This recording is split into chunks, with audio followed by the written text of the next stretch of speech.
All right, hello everyone, and peace of Christ, all of you. Please invite your friends and let us have a good time together for today. I open early, specifically for those who live in Southeast Asia and far away from us, so we can have time for them before they sleep. Uh, we know that Islam, exists in actually the biggest country where Muslims are exist is Indonesia. Uh, and which make me really sad that Indonesia is a beautiful country and deserve something better. The Indonesian who converted to Islam, they follow a king who was in need of protection, not because he was believer. It was just an idea. You have many enemies around you and they want to attack you. If you convert to Islam, you will get the protection of the Muslim Sultan around us. So he converted to Islam, and then most of those naive people, they follow blindly. But what they convert for, they have no idea. Same as those in India, same as those in the Philippines, they have no idea what Islam is about. And here is the proof. My Skype is open. If there's any one of those countries from Asia, Malaysia, India, whatever, Thailand, any country, Philippines, if you think you have the courage and the knowledge to call us and show us one reason, just one reason to believe Islam, I will be happy to hear you. I find Islam is a very demonic and in the same time is a very silly, stupid cult. So I live in this earth, and imagine I live in this beautiful Indonesia, and then somebody told me, if you pray in the last few days, because the Prophet says there's a night, it's called the night of Al-Qadr, which nobody knows what it is. Supposedly it's when Allah he sent the Quran, as if the Quran was sent in one book in one night. And then because Allah he sent the Quran in that night, which nobody knows, including the Prophet of Islam, which is very funny, you do not know the date. Because he sent the Quran in that night, if you pray in that night is better than praying for 84 years. I mean, what is that? How silly, how stupid, how not logical. Is it fair that somebody praying for 84 years and then one guy he prayed for one night, he did better?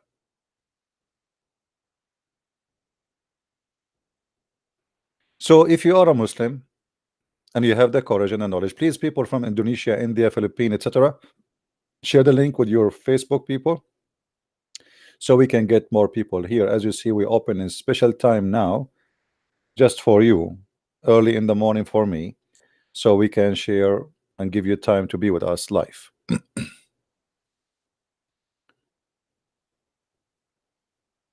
We have a lady said, her name is Sarah. She said, I am a Christian but love to open Muslim skins. I'm not sure what does that mean.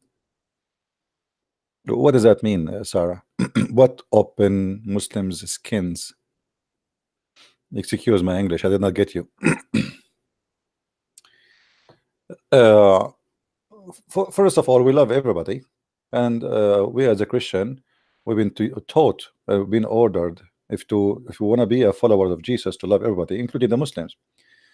But loving the Muslims is not about giving them hugs, it's about saving them from going to hell. This is how you love people, not by giving them hugs. So some Christians, they turn the love of Jesus to something silly. So we love you, okay, you love him, but you don't dare to say to him that you are going to go to hell. We love you, but we don't dare to say to you that if you don't follow Jesus, you are not going to be saved. So we love you in which way? What does that mean? So if you are a Christian and you love the Muslims, you love anyone, then you try your best to save that person you love. So let us not to make the word love empty from its meaning. Okay, Sarah, I get you. Sorry, I'm just asking what do you mean? Because many Christians, they use the word love and became empty, like it's not what Jesus meant. So loving people is not by giving hugs. Is not even by agreeing with them. Imagine you have a son or a daughter and she is taking drugs. So you love them for sure. So what do? You say, okay, take drugs, I love you? Or you do your best to wake them up from the bad practice they do? So we as a Christians, we should love the Muslims, absolutely, yes, but in a way where we can save them, not we agree with them, and that you call it love. Uh, does Jesus reject some who knocks? Well, depend you knock for what. If you are coming to Jesus, asking him, praying for him, asking for money, so you can, you know, Jesus said it clearly. Not everyone says to me, Lord, Lord, will enter the kingdom of my Father, but the one who do his will. So there's people, they knock at the door of Jesus and they say, Lord, Lord, but their heart is empty and they are fake. So somebody maybe believe in the power of Jesus and he wanna just gain the benefit of being following Jesus, not really he's in love with Jesus. It's like somebody, you have a son, he come to visit you only to take money because he need you, as simple as that, not because really he loves you, and that is a person which is fake. So and it's not for me to say who is Jesus will reject, who is will could accept, but for sure, as I know from the Bible, whoever accept him and believe in him from his heart, he is accepted. Why do the Jews reject the Messiah? The fact the Jews did not reject the Messiah, that is not true. All of you, including me, we are a Christian because of the Jews. They brought the Bible to us. All the apostles of Jesus, they were Jews. So remember that always. And the major number of the Jews already they are Christians. This is why the Jews now they are less than 20 millions. So it's not fair to say the Jews rejected the Messiah. So look what we do. We forget the millions and the millions of Jews who became Christians, and we remember only the Jews who they are not accepting the Messiah, and then we judge all the Jews, because those who accepted the Messiah, by the way, still they are Jews. We call them Messianic Jews. All right, so they are Jews. What do you think about a vicina? I'm not sure what does that mean. I'm not sure what that word mean, my friend.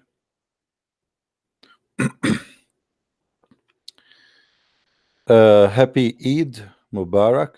This is a pagan Eid. And what happy Eid? Worshipping the God who asking people to kill each other? How it can be happy? Let us see how many people get killed yesterday in the Eid. 4 in the city of Tripoli in Lebanon. Attack in a mosque in Pakistan. Assassination of a bunch of people in Egypt. I mean, you go just watch the news. I mean, happy Eid. It's very happy. We'll be happy if people live together in harmony and people don't kill each other. In the month of Ramadan, actually, most of the attack, the most aggressive attacks Muslims they do, it was in Ramadan. The attack in Israel, it was in Ramadan. The attacks of Muhammad, it was in Ramadan. And you know, people they just copy paste words, they don't know what it's mean. How it can be happy by the death of people?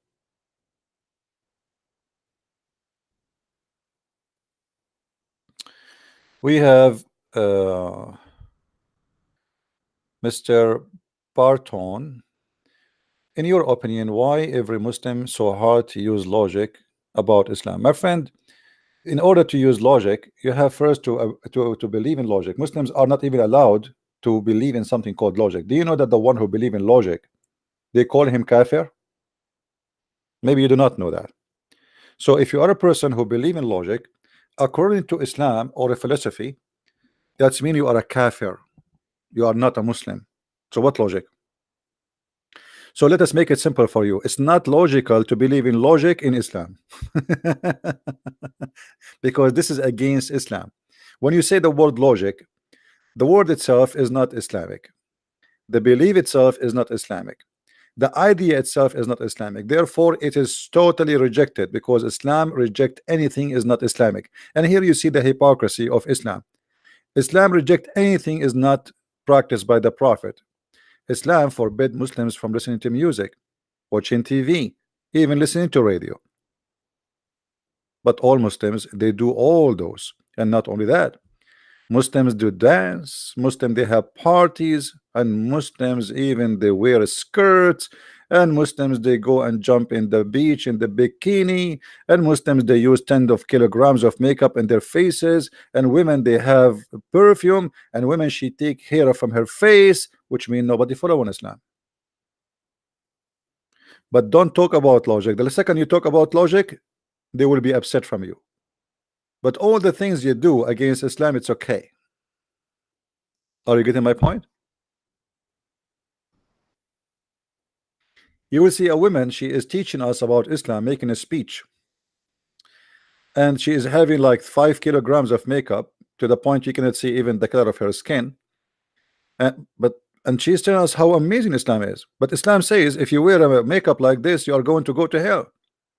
Islam says that a woman who put a perfume, according to Muhammad, she is a prostitute.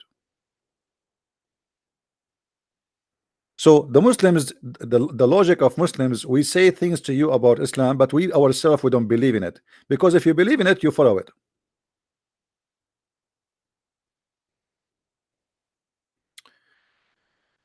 Do we have any Muslim from Indonesia would like to call me? Any Muslim from Indonesia, Philippines, Thailand, Malaysia, please feel free to call me.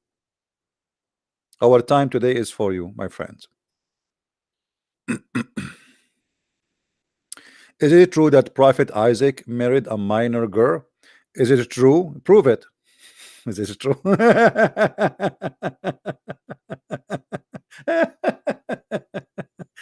I mean, you know, people are really funny. Imagine you go to a big store and you stand in the door, and each one he leave, he says to him, is it true that today the goods is for free? Is it true? Get in and check. Get in and check. Let us see. They say things, they fool themselves, they try to fool you. Are you a fool? Are you a fool who believe anything people they say to you? You see, when I speak to Muslims, I show them everything I say word by word in the screen. Who is the big Islamic figure in Indonesia? I don't know. What is the big Islamic figure? There is no figure. You mean a person? All of them, they are politically motivated, seeking power. They use religion to take over a country, not for the benefit of anything. They don't even believe in Allah. The one who believe in Allah really is the one, the naive, the poor one. Those that believe blindly, they have no idea who is Allah. You ask them a question about Islam, they would tremble in their place. All what they know, Bismillahirrahmanirrahim, I mean, okay. Ask them a question about what they just said, they do not know.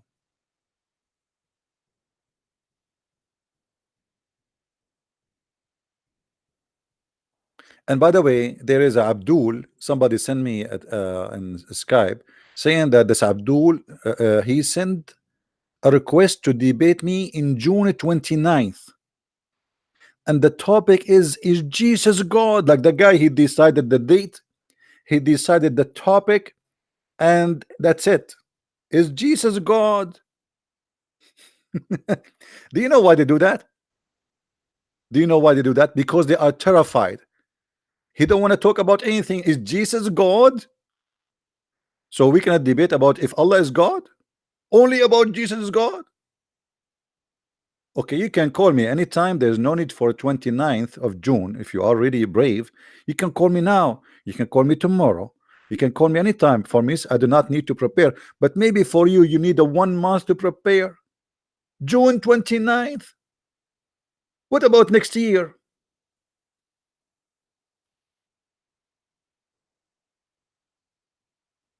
Do it next year, brother. At least you can print more papers from YouTube and from Google. You go to website and you read why Jesus is not God, and then you just giving me questions one after one. 10 reasons Jesus is not God. First, God is not born. Who said to you that God is born? We don't believe in that. The birth of Jesus in this earth is not the time of his existence. This is the time he came to us. But Jesus said, before Abraham I am. So look how silly they are. They want to debate you only if Jesus is God and about the Trinity. This is two topic Muslims don't dare to change, to get out of it, because they are afraid that you might ask them about the stupid cult of Islam.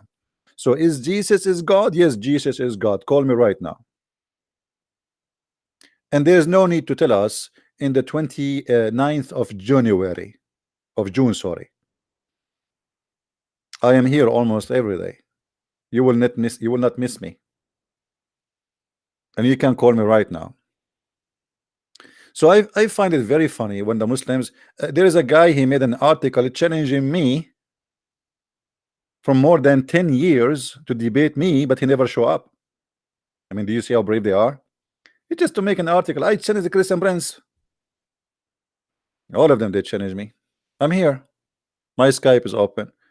Did you see any Muslim who claimed to be a person who have knowledge? He opened his Skype and he challenged people to call. Actually, there's a guy from Philippines. As long we are, we are saying good morning Philippines today. His name is Rashid Indesan. Rashid Indesan. He make videos. Where is the Christians? Who wanna answer me? Like Mimi Hijab. Answer me. Show me. Silence me. We challenge him. He never show up. He will never dare to do it. The same as Shabir Ali. The same the rest of them. Now this guy, I made a video for him. He did not respond. I made the second video. He did not respond. I posted in his Facebook. He did not respond. Then we called him at home. What we did? We called him at home. And do you know what he said? Let me find you the video. You will not believe it what he said to me. Those are the ones who wanna prove is and they wanna convert you to Islam in Philippines. They are an idiot. They have no. The reason he is a trembling in his bed because he knew he's no match. Let us find the video.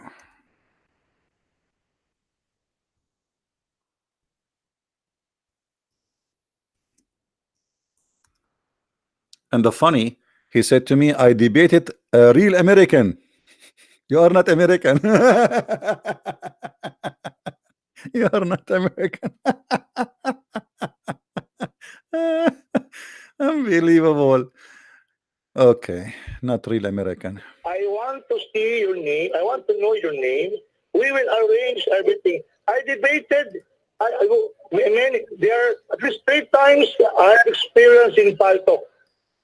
Okay. Okay. You give me show me your face. Show me your face. Christian Prince. Give me your face. Christian Prince, Give are me you your getting name. this? We CP? will arrange it Are you getting this, in CP? Paltok. I will ask the brothers here from Salam TV to arrange everything. Don't dictate me. Who are you, by the way? You have no experience in a debate. The people, they don't know you.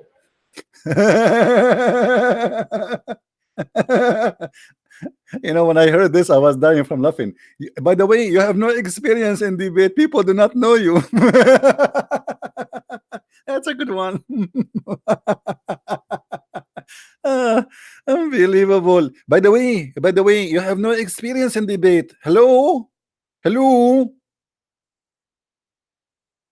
have no experience in debate. What's wrong with you?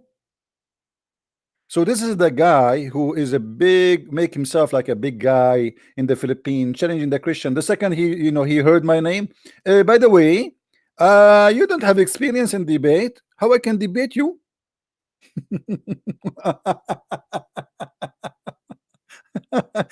And now, not only that, he says, I'm trying to debate him because I wanted to be known. You believe it? Your beliefs. What What is your religion, man? Are you Catholic? Listen, Are you listen. born again? Are you evangelicals? I said, why does, And listen, you don't, wait. So you want to debate me, and I don't even know the topic. why does CP's face have anything to do with it? Come on. No. Look, Why do you want to see his face? You want to have no debate right to debate. You have no right to dictate me because you want to this is debate not the way you want I to debate people. You want to debate his Okay. face, or you want to debate him? Look, I want to debate, but because number one, my method is like this. There will be a pre-debate conference. Number one. Number two, after that, we sign a contract. Sign a Okay. contract. You sign a Number contract. three, at least I know you. Guys, we sign a contract. We need to sign a contract to debate. Have you ever heard of this? I mean, this guy is making the mission impossible. He was making videos, says, who a Christian want to debate me? Why Christians are not responding? And the second we jump in his face, he want to sign the contract. He want to see my face. I will know you. I will see your face. I will know you. I never debated with anyone. Why do you want to whom I debate? do not know. I say, what, Abdul? Why do you want to debate? Why do you want to debate his face? You don't want you don't need to see his face. Why are you to tell me like that? It is my method. It's not a face. Face. It's my Yeah, method. faces don't talk. Yeah. Faces don't talk. Even the Christian evangelicals You- in YouTube. Are you they saying? debate in this manner? Are you coward? Unlike Are you your manner. coward? Are you a coward? Huh? Are you coward? No, you are the one who's coward. You have no experience in the debate. I have no experience Do in you have debate. experience in the debate? You have experience in debate? You're a new fight. Do you have experience in debate? Do you? You have experience? CP, Do you want you? to say anything? Do you have experience? No, I don't have experience. What does have to do with debating me? If I don't have experience, that's good for you. You will win. Where's You want to talk? You want to? where's your Let me talk to him, Canon. Mr. Rashid, listen. My name is a Christian Prince. I am a book author. My first book is called The Deception of Allah. My second book is called Quran and Science in Depth. I debated thousands and thousands of Muslims, scholars, sheikhs, real sheikhs, not like you. And you are making excuses. I'm using Paltalk, not TV, to see my face. So we are waiting for you in the chat room right now. If you are really brave, remember I cannot hear you, by the way. If you are really brave, or what we are asking you to do, bring your knowledge. I don't want your face. I don't care for your face. This is your face. You can use it for a beauty queen, for gays and lesbian. I am not interested in your face. I am interested in your knowledge and in your answers. And the case the same for me. All what you want is my answers. You want to see how experienced I am? Ask everybody. Type my name in Google. You will see I am the nightmare of Islam. And you are shaking because you notice that you are no match. I did not accuse you of anything. I'm stating facts. You make a challenge for the Christians to answer you, and you did not respond even to my video because you know you cannot. You know that I gave a stronger proofs and you are no match. However, we have hundreds of people here waiting for you, Christians and Muslims, and people will be so disappointed if you don't show up. The face excuse is just an excuse. People here are laughing because you do not need to debate me with my face. You need to debate with my answers. If you are really powerful, you will win. Correct, guys? People who they are listening. If he is really a true scholar, he will win. With my face, without my face, who care? You will make victory for Allah. Are you saying that your Allah will not support you unless I come to you with my face? Are you saying you are guaranteeing losership in this battle because my face is not showing? Nonsense. Everybody is laughing. So listen, I will give you the microphone back. I cannot hear you right now because we are using the chat room to speak to you.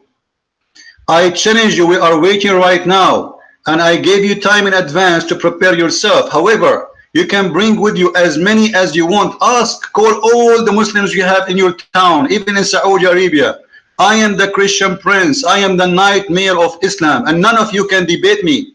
And this is why you are trying to find an excuse so you can run away.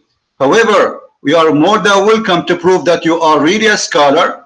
You are more than welcome to prove that you know more than me. You are more than welcome to prove me wrong. And you are more than welcome to prove Islam to be right. However, I'm going to do the same. I am going to prove that you are no scholar and you have no knowledge in Islam and you do not know even how to read Arabic, even though you act as if you are reading Arabic in the video. So bring with you whatever you want, whoever you want, and I promise you, we will treat you with respect in the chat room. Nobody will call you a name. We will call you Sheikh with all the respect. So be the man. We are waiting. The mic is yours. You're a coward. You're a coward. You heard him. You heard CP. Are you there? Yeah, I'm still here. It's your mic. No. Yeah, I'm here. I'm here. Your mic. Speak. I'm here. But you see, listen. If you are really a good Christian, you will not be like this. I even doubt if you're a Christian, really. I have a lot of friends here who are Christian, but I'm not. You see, if you are a good Christian, you don't get Islam busted. This is the good Christian. Good Christian is somebody who do not know Christianity and they do not know Islam. This is what the good Christian for them. They make fun of you 24 hours, 7 days a week for being a Christian. How stupid you are. You believe in Jesus, that is God. You are stupid. And the second you start getting them busted, it's the same second they say to you, you are not good Christian. Why you are not good Christian? Why you are not good Christian, huh? Why?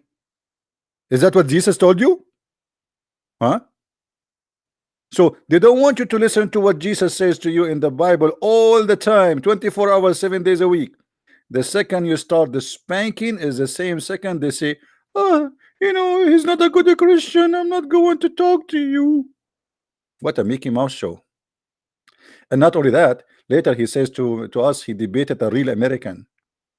You believe it? He debated a real American. Mean, are you sure? A real American? Yes, brother. He debated a real American. You. There's an evangelical, a missionary, American evangelicals. Why don't you debate? Every week we talk. Why don't you debate? You can see it in YouTube. Are you a coward? Don't you want to debate? But at least, no, you're a coward. You're the one who coward. You come on, people debate. know me. Well, come on. People know my name. I'm not hiding everything. Why are you not debating? They know my face. I just want to see your face, man. Why you want to not debate? Just give me your name, man. We will arrange everything. No. At the end, I said to him, okay, you know what? Just for your sake, just for you. I never did that before. Honestly, you will hear it in the video. I said, come and I will open my camera for you. You believe it? Honestly, I said that in the video. I said, okay, come. Just to show everybody that he is just making an excuse. I know he will not come anyway. Come and I will open the camera. He ran away. On TV to arrange everything. No. No. You have no right to dictate me. By the way, who are you? You don't want to debate? You don't have everything. We're waiting. Canon, tell him, the coward, just to show everybody that he's making an excuse. Come to my room and I will show you my face. Come to my room right now and I will show you my face. I'm going to show everybody that you are a coward. You will not show up anyway. Come to my room right now and you will see my face. I will show you my face and my shoulder and my 2 ears and my nose and my teeth. And you can count them one by one. Now be a man. All the excuses is gone. If you don't show up, Mr. Rashid, this is going to be posted in YouTube. You are exposed big time. You are a coward and you are calling others cowards. And I can see that your knee is shaking and your feet is in trouble. You do not know what to do. You are asking yourself, God, Allah, where this coming from me? Look, your Allah is not helping you. Come to my chat room right now and see my face. Now, do you have more excuses? My name is a Christian Prince. You want to see my face? I will show you my face. What do you want more? I'm not going to strip for you. I'm warning you, I'm not a gay. So come to the chat room and debate me. Be a man. Bring the best of you. People, they will laugh at you after this. We are going to post it in YouTube. Do you understand? The mic is yours. Mike.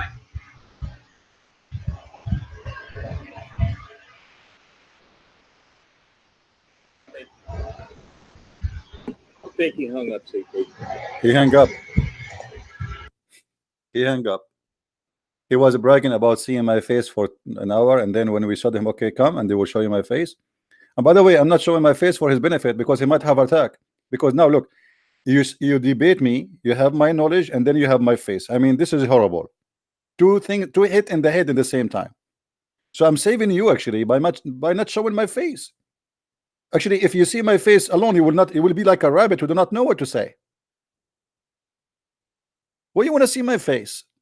Me myself, I don't have a mirror at home. I get scared. Once I went to the elevator, I saw myself, and I came out from the elevator. I said, "Who is that?" Why you want to see my face, my friend? And look what the Muslims they do. They talk too much about debating you, especially if it's me. And then they spend 10 hours to talk about, let us debate how to debate. And then after you debate for 10 hours how to debate about the debate, they don't do it.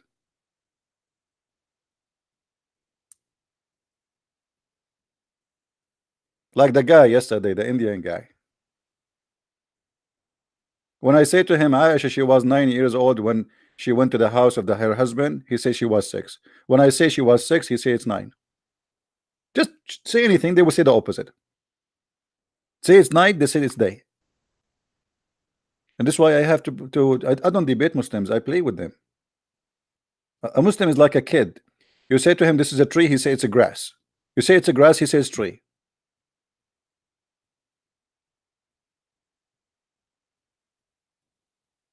And here we go. Who is a Muslim when I call me?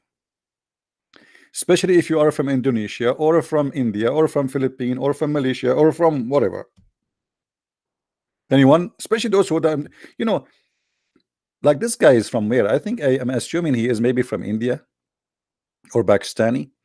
Sheikh Asrar Rashid. He wanna debate me in June 29th. Sheikh. And he called himself Sheikh. Oh boy. Let me introduce myself, Bishop Christian Prince. Well, you call yourself Sheikh. Who are you? What do you mean Sheikh? In the Muslim world, anyone who grow a beard is a Sheikh. If this is the case, I am Sheikh since I was 9 years old. Because since 9 years old, I have long beard. They used to kick me out from the classroom because they think I'm an adult. What make you Sheikh?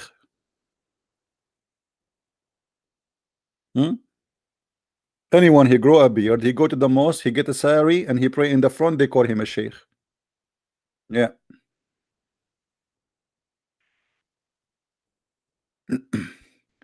Learn how to speak Indonesian. Yeah, I'm going to go to Indonesia, stay there for maybe a year so I can learn Indonesian. But the problem is in Indonesian, the food is good, my friend, and I'm going to get fat there. I don't like that. They have a very nice food there, and Indonesia is a beautiful country. I might not come back. You know. Then in what I would do next? Like, you want me to marry an Indonesian? Man, that's it. I will stay there. Look how beautiful this country is. Beautiful people. And then what? You want to have like a Indonesian Christian Prince Junior? 1, 2, 3, 4, 5. We are Arab, my friend. In 10 years, I will have 20 children. Twin. You know, and then we open at like 44 YouTube channels, and my kid, you will see my kid, he is like 1 day old, he's saying, any Abdul will debate me? So one Christian Prince is enough for now. Do we have any Abdul would like to call us and show us something good about the cult of Islam?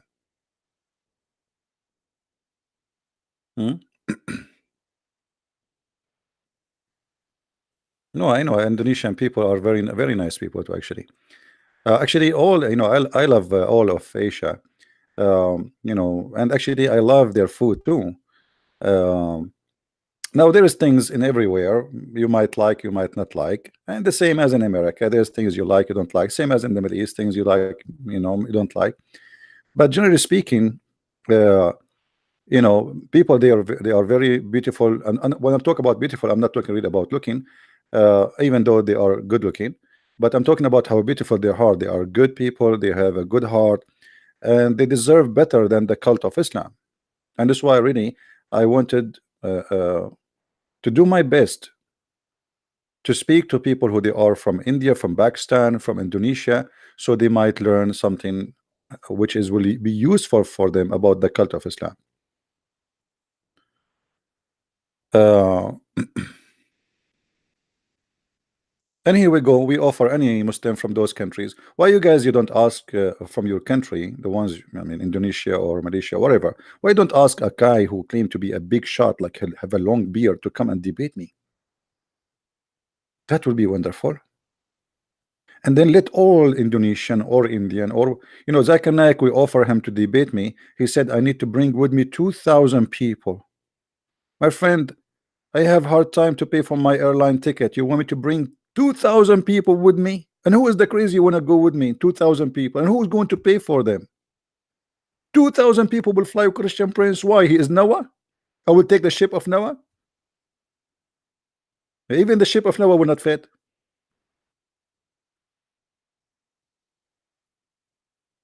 I mean, they make it mission impossible.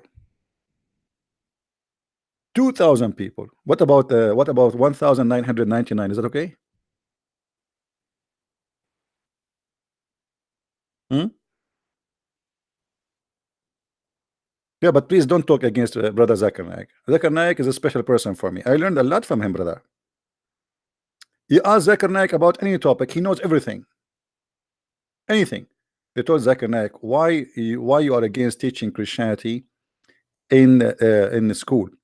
He said, brother, first of all, Muslims is the only one other example we have at school. And then they want to teach you mathematics. And then you bring somebody, he will teach you that 1 + 1 + 1 is equal to 1. This is the wrong mathematics. So we cannot allow that. I mean, look at the logic, man. I mean, that's it. We are done. How we can answer this? How you will bring a Christian? He says to you, 1 + 1 + 1 is equal to 1. Mathematics. Very, very smart. And who said that the Christian believe in 1 + 1 + 1? You idiot. It is you who do not have any kind of mathematics. By the way, guys, do Allah knows mathematics?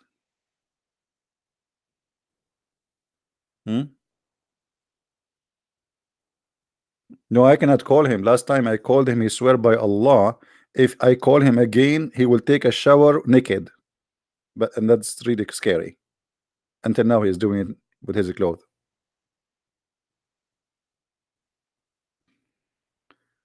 So, do we have any Muhammadan from Indonesia and from Philippines, or from Malaysia, from any India, would like to call me? My Skype is open, my friend. If you like to call me, please feel free.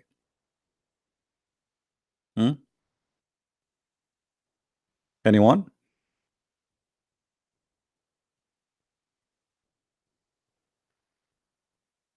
Always when the Muslims they reject Christianity, let me show you some of the logic of Muslims. Just some. All right. Actually, I don't want to say the logic of Muslims, the logic of Allah.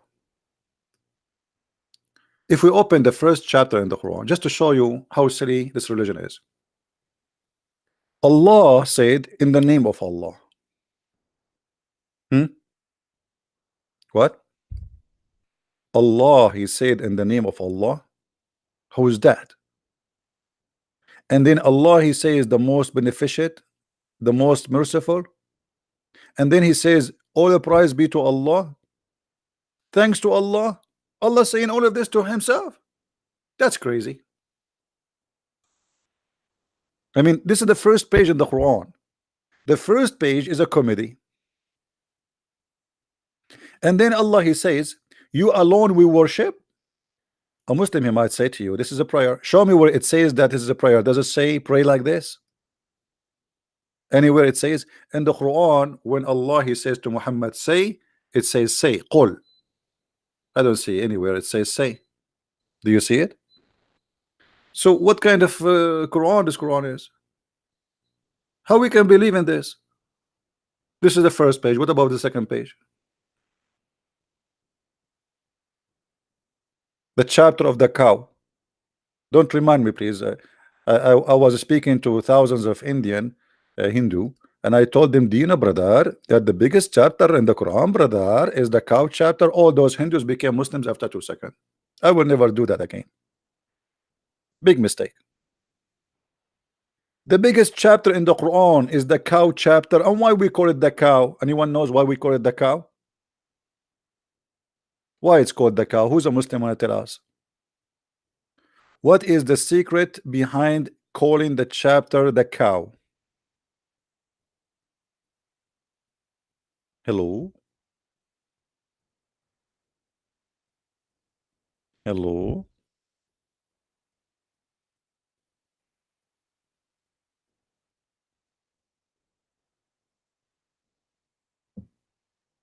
Anyone? Any Muslim?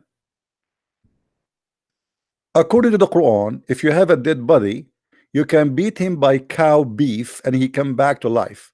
And actually, hold on, the Muslims, they made an article about science in the Quran. Hold on. Just to show you the deception.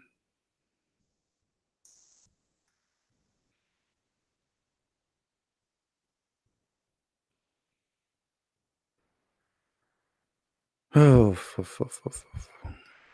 guys, you will not believe it what I'm going to show you now. I'm afraid that many of you might convert to Islam immediately. Hold on. I don't know if I should show you that or not. I'm afraid. Look at this. Look at this. Scientific miracles in the Quran. Heart massage. Heart massage. Where? In the Quran. Quran says heart massage. Brother, are you sure? Yes, brother. Brother, again, brother, are you sure? Brother, I'm very, very sure. Many miraculous features in the Quran prove it is the word of Allah. Facts are revealed in the verses through scientific facts, the descriptions of the past, and the mathematical codes that could never have been known to anyone. I feel I'm crying already. Okay, go to the topic. Quran cannot be the work of any human being. One of the verses that may be referred, I like it when the Muslim they say maybe. Disclaimer, disclaimer. Did I say maybe? What do you mean maybe, you idiot liar? Either it is referring or it is not. Maybe. This is the science of maybe. Nice to meet you. By the way, I'm going to open university, and if you study in my school, maybe you will learn something. And if you graduate from my university, maybe you will be someone have knowledge. And if you study in my school, maybe you will turn into a bit donkey. I mean, what maybe? Is that science or not? Okay, this is the science of maybe. Referring to future, verses 73 of Surah Al-Baqarah. Okay, remember when you killed someone and violently accused each other of it, and Allah brought out what you were hiding. We said, hit him. Hit him with part of it. In that way, Allah give life to the dead, and He show you His signs that helpfully will you understand. Chapter 2, Baqarah, and verse number 72, 73. Okay. Explain, please, the science. Please. We are desperately. Among the meaning of the word Arabic term dara biba'diha, translated with part of it. In the verse above, someone or some people, in the context of the meaning, the verse may be, again maybe, Again, maybe. Okay, science of maybe. Maybe a reference to heart massage, you idiot. What heart massage? The guy is dead. They killed him. They slew him. Heart massage. The man violently was slaughtered. The heart massage for somebody, he have a heart attack. And look, and they will say to you, striking his chest by from above, which make it possible to restart his heart. It is stop beating. Allah knows the truth. The person who massage administrated and the directors regarding the lose consequences and the expression of the heart and the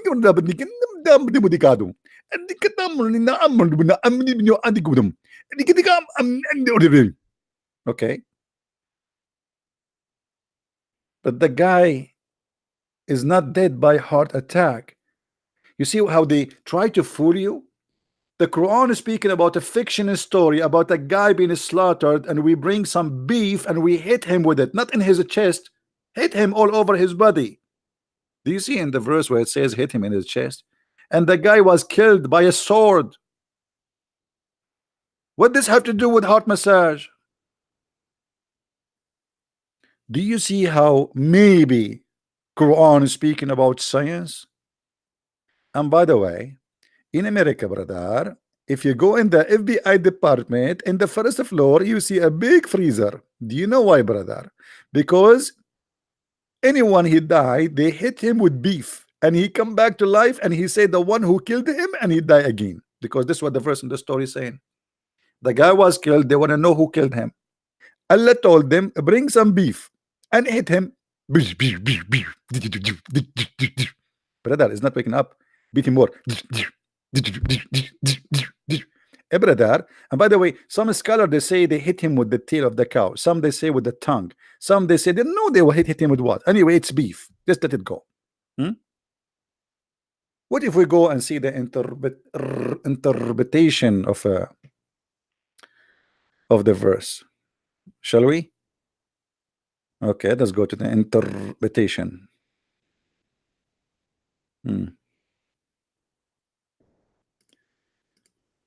Oh boy. Maybe. And now supposedly they are assuming that you are a donkey who will accept the science of maybe. Okay. This is Ibn Kathir. Let us see. So we said, strike him, the dead man, with pieces of the cow, meaning any part of the cow will produce the miracle if they struck the dead man with it. Okay. But they killed who? How the man died? They killed him. They slaughtered him. They killed him by a sword. This is not about heart attack, you liar. What massage? You can bring somebody who was killed by a heart massage? Huh? The whole chapter here is about a murder, not a guy who died by heart attack. So look how they fabricate stories. And then they brought him, Allah brought him to life, and this is how Allah he brought people to life, by beating them by beef. So are we expecting in the judgment day Allah will import billions of tons of beef from New Mexico, and he will use it to bring us back to life? And this is how Allah he bring people back to life, by beating them by beef. So Allah his power is limited to beef. Like Allah and beef is like that goes together. This is how Allah let us drink something. This is how Allah he bring people to life. Let me get some water. Hold on.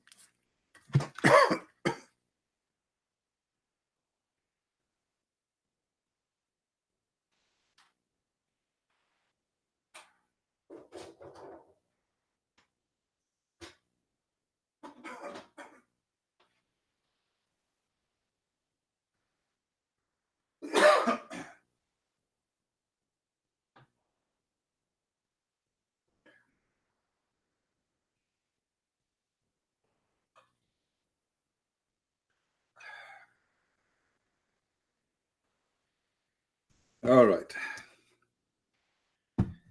I brought water. It is beef free. So how we can believe in this? But here, by the way, you notice how they fabricate stories just in order to fool you. No dignity, no honesty.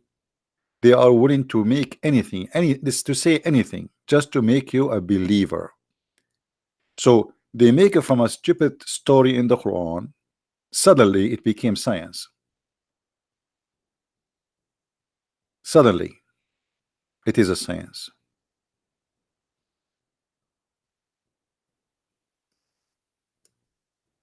Do we have any Muslim want to say something?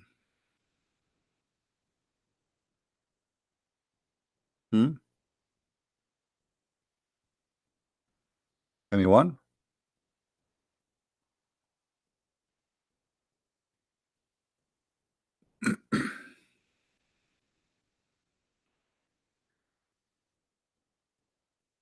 Any Abdul?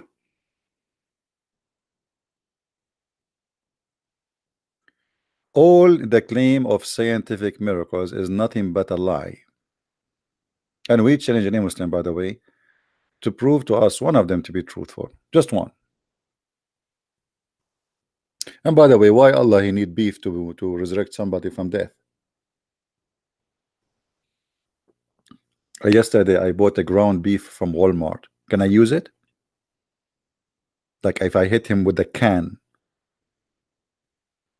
By the way, if you are at home, always get extra beef at home. God forbid somebody from your family die, you hit him with beef, you bring him back to life. Actually, I'm going to open a clinic. It's called beef beating. You have somebody die, you bring him to me, I beat him with beef, he come back to life. I mean, this is very easy, do not need a degree.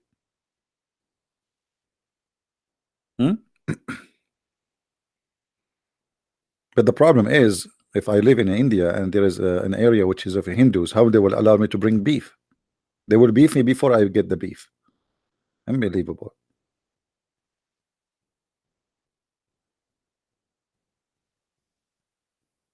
Can you call me Hassan? Hassan, are you the person who left Islam before? You called me before you left Islam, right? Are you? Okay, my friend, let us see. Hello? Hello, CP. How are you, my friend? I'm fine, and you? I'm not fine because Why? I don't have beef. I have only ground beef. What we would do? How many hairs do you have? How many what? How many hairs do you have? Oh, how many hairs? That's a lot, man. This I cannot count them. Trust me, a lot. You know. Yeah, I remember. Like, I know. But are you going to talk about Musas who refused to die? You know who I am? You know, right? I don't know. I'm not sure. Are you the guy who left Islam before here? You called me before, or not? Different person? I was that Shia guy. The Shia. Yeah. So yes. Yeah. Okay. So yeah. You're a Shia from Lebanon or from Iraq? You're from Lebanon or Iraq? I don't want to disclose much information about myself. I understand. No problem. Go ahead. What do you want to say to us?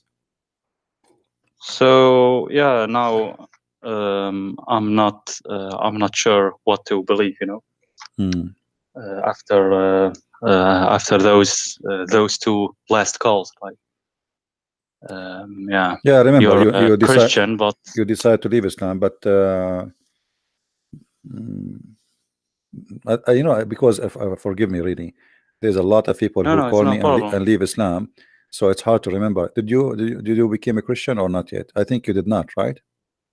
No, I'm just asking you to know if you remember or not. it's actually not a problem. But yeah, but no, I'm actually really confused now. I'm searching for the truth, but I don't know. It's so difficult. Like nothing makes sense for me. Not any religion, you know. But you Even know, when we say atheism, it's when we say really strange. make sense, what makes sense? What does that mean? I mean, like logical. For example, if I think about Islam, yeah, it's not logical that. Forget about Islam. Islam is, you know, Christianity. because you left Islam just now. Briefly, I will mention it. For example, about Islam, that the Christianity became corrupted, and Allah didn't protect His books and the Torah, Injil. That doesn't make sense. And Jesus is born from a virgin, but somehow he is not the mightiest or the best of mankind in Islam. Yeah. Muhammad is higher, but he is the only one who is born from a virgin, so that doesn't make sense. But for example, in Christianity, it does make sense, because he is indeed, according to Christianity, the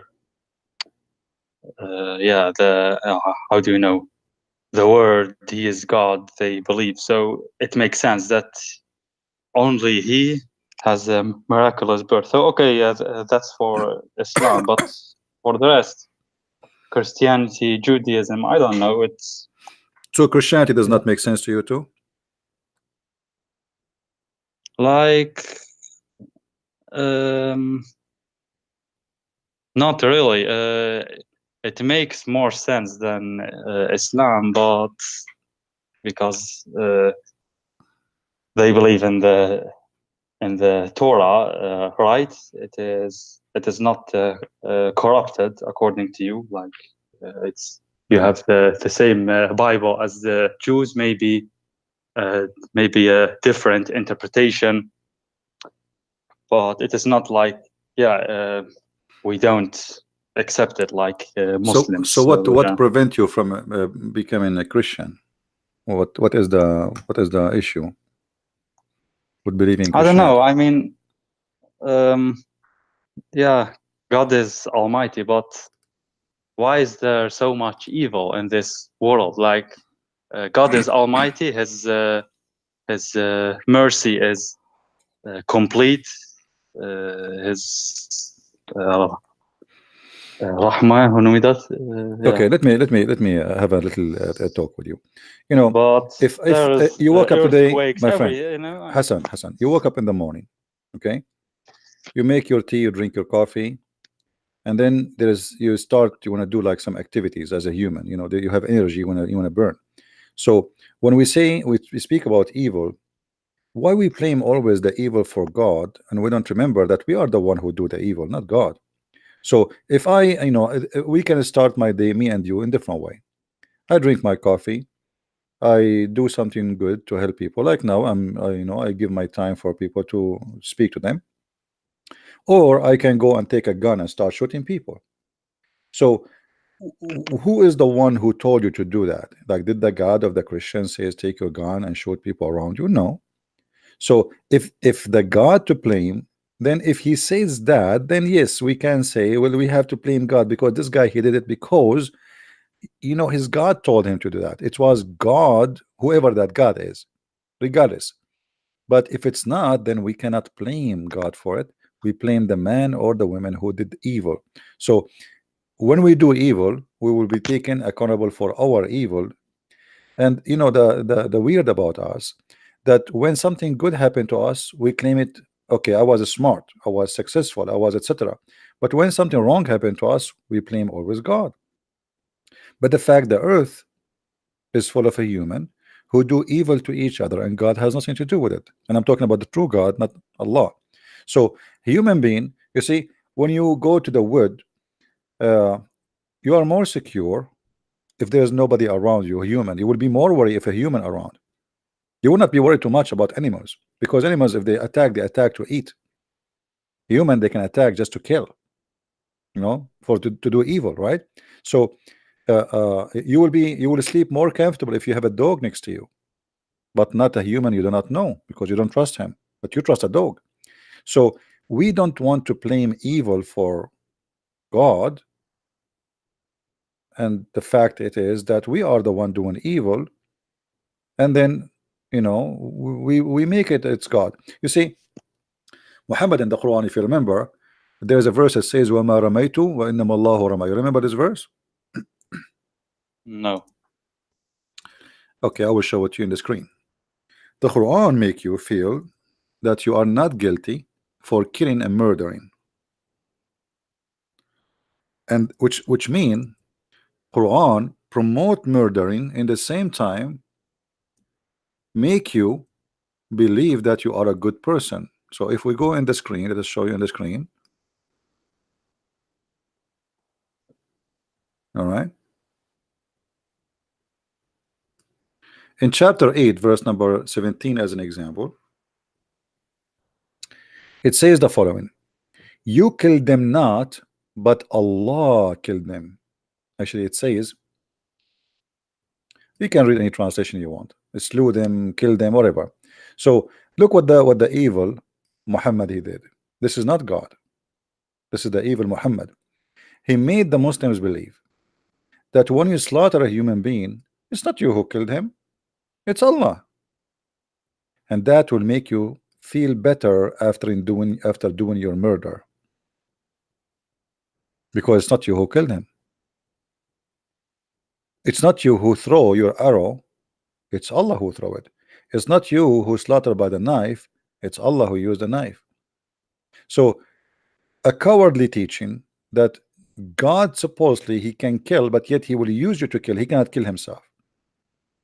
So now Muhammad he hit two birds in one stone. He made you kill, and then he made you a professional criminal who don't feel for your victims, because now you don't feel guilty. I did not kill him, it's Allah who killed him. So you go and slaughter more and more people. In Christianity, we don't believe in this garbage. The one who live by the sword will die by the sword, which means you kill, you will be killed. So what Okay, but what about quakes, for example, or this is the nature of the earth. natural No, my disasters like Japan, or yeah, you know, those disasters. Like, my friend, why okay, do these happen?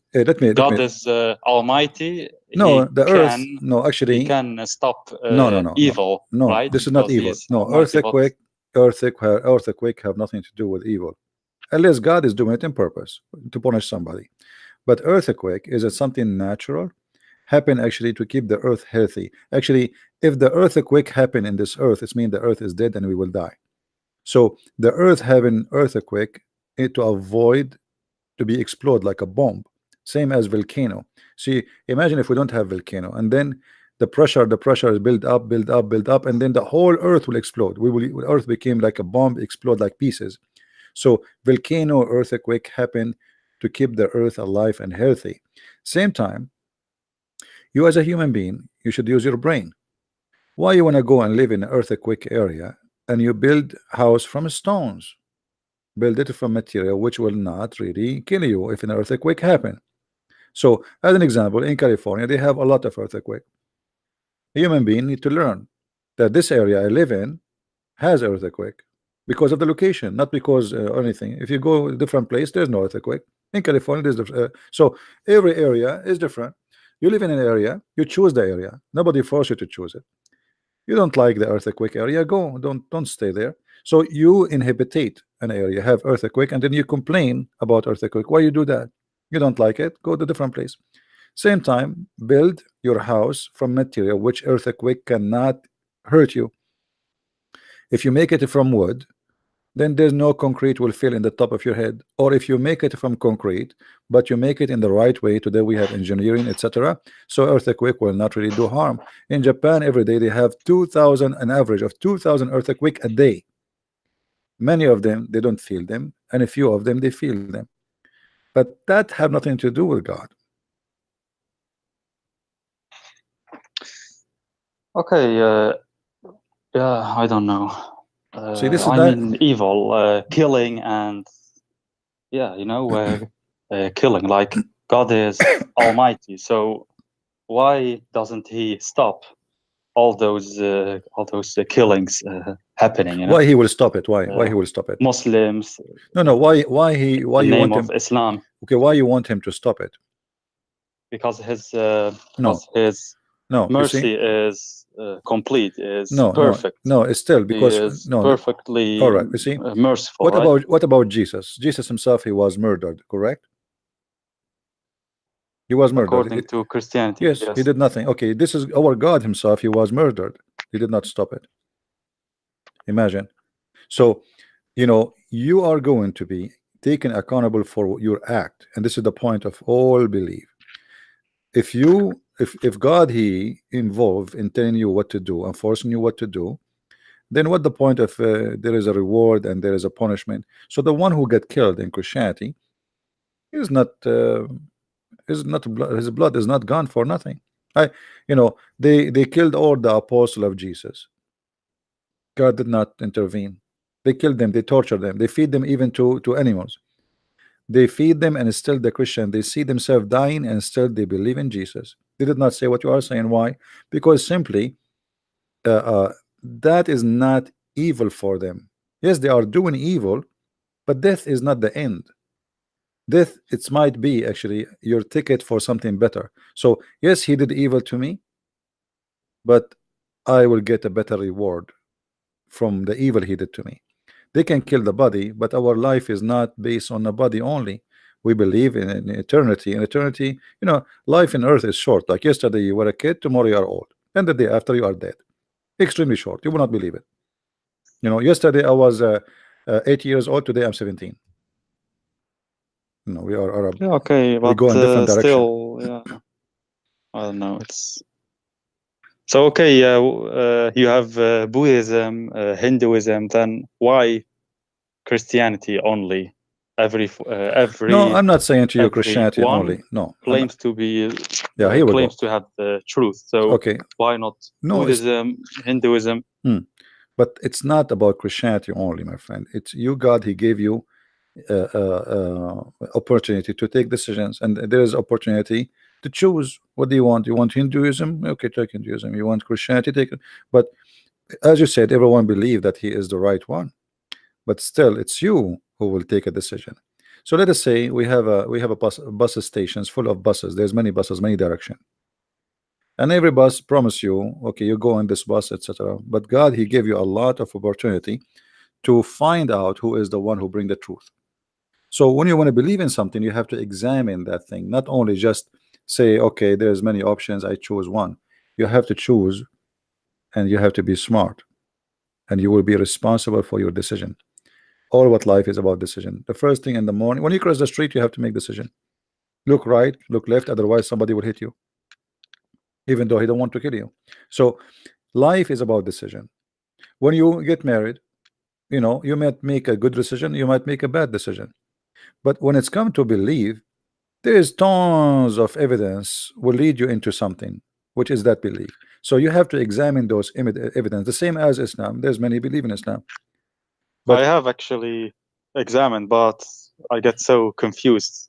I have looked at Hinduism, Buddhism, Christianity also, and Islam, of course, even atheism, no religion, humanism. But I don't know. It's I can't find an answer to why I am here, and that it really makes sense. I advise you, and Hassan. what Hassan, the goal is, I advise and you. everything. I advise you. First, you have to reach a point where you want to believe in God or not. Okay, so if you decide I there's no believe God, in God. okay, I believe in so God. if you believe in God, I will make it easier for you. What about you pray to God? Don't name him.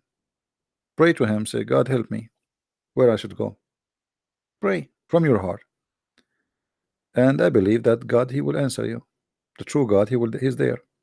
So as long you are not an atheist and you believe there's God is exist, then let us ask this God who is exist, whoever he is, to help us. He will help you. You know, he will. For me, Yeah. this God is. Atheism doesn't make sense, you know, atheism, because I think, yeah, I don't know. It's It not about can't make be sense. like It's not like about a making sense. coincidence. It's not about We making sense exist, only. You and see, from nothing we suddenly came to existence. I don't know. Let me That ask you. doesn't make sense for me. So. When we talk about make sense, I will ask you. Have you ever heard of a family? They have a child who this child hurt his parents badly. Maybe he stole their money, even maybe he killed them, maybe even he dumped them in the street after they spent all their money on him. There's a lot of people do that, right? But There are, yes. doesn't make sense. That doesn't make sense. So our life is full of things does not make sense, but it's not the reason really to accept or to reject. It's what is right. So I reject not to be good to my parents because this is wrong, not what makes sense. Actually, it make more sense to be selfish because okay, why I want to spend my money in somebody? Okay, they gave birth to me, so what? Here we go. They were having sex together in the bed, enjoying each other, and now they have me. So I can give my sense my own logic, but I will reject that because what makes sense based on selfishness is you keep your money for yourself. You don't give it to your parents. Why you want to give it to them? You are a different person. You worship yourself. So it makes sense based in what you believe. It does not make sense if you are a person who is selfish. Why somebody like somebody he made a donation for me? Okay, it doesn't make sense. He should keep his money for himself. I mean, this guy he did not find his money in the street. Why is giving the money to someone he don't even know? That doesn't make sense. So it makes sense or does not make sense. It depends on you how you think. So For me, I mean, yes, okay, you are right on this one. For me, okay, yes, true. Like for me, it doesn't make sense. So what now? For example, no, but you have to deal with yeah. the logic you are coming with, because as I said, you are coming what does not make sense because you don't want to see the other side of the story. You see, like when I see the moon and the moon have light reflection, and then it does not make sense if you say to me that the other side of the moon is dark because I didn't see that. So but does not mean you know it's wrong to believe that the other moon side is dark, but it does not make sense because I don't see it. So what makes sense, it might be wrong too. This is what my point. So True, yes, it's yes. not about just I making agree. sense. I agree. It does not make sense to say to me that the sun does not set because I see it every day.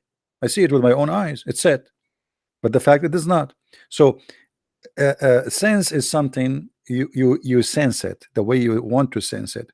So when somebody we say he is in love, it doesn't make sense that the guy he is going crazy to marry this girl. Like what? She is the only girl in this world. Maybe she is not even good looking, yet he is crazy about her. It doesn't make sense, but it makes sense to him. Yeah, true. So yeah, okay. we need to examine what we think is making sense for us, and we need to give ourselves a chance to see the other side of the story, which is making sense and which is not. So it does not make sense that God he created us.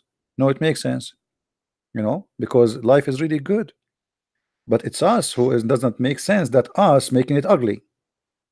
It doesn't make sense that a guy is walking in the street, he see an old woman and he snatch her bag and he drag her behind him, and even he might even kill her. But that makes sense actually for him, for he is a criminal, he have a criminal mentality. So he decide to be selfish, he decide to take what is not his. For you, he is an idiot, he is a criminal, he is an ugly person. So every human he justify what is sense for him as he wish. But here always we need to find a true balance. What is really makes sense for real. So what makes sense is to love. You were talking about evil. What about Jesus says love your enemy? That alone does not make sense. What do you mean love my enemy? How I can love my enemy? Somebody want to kill me, you say to me love him.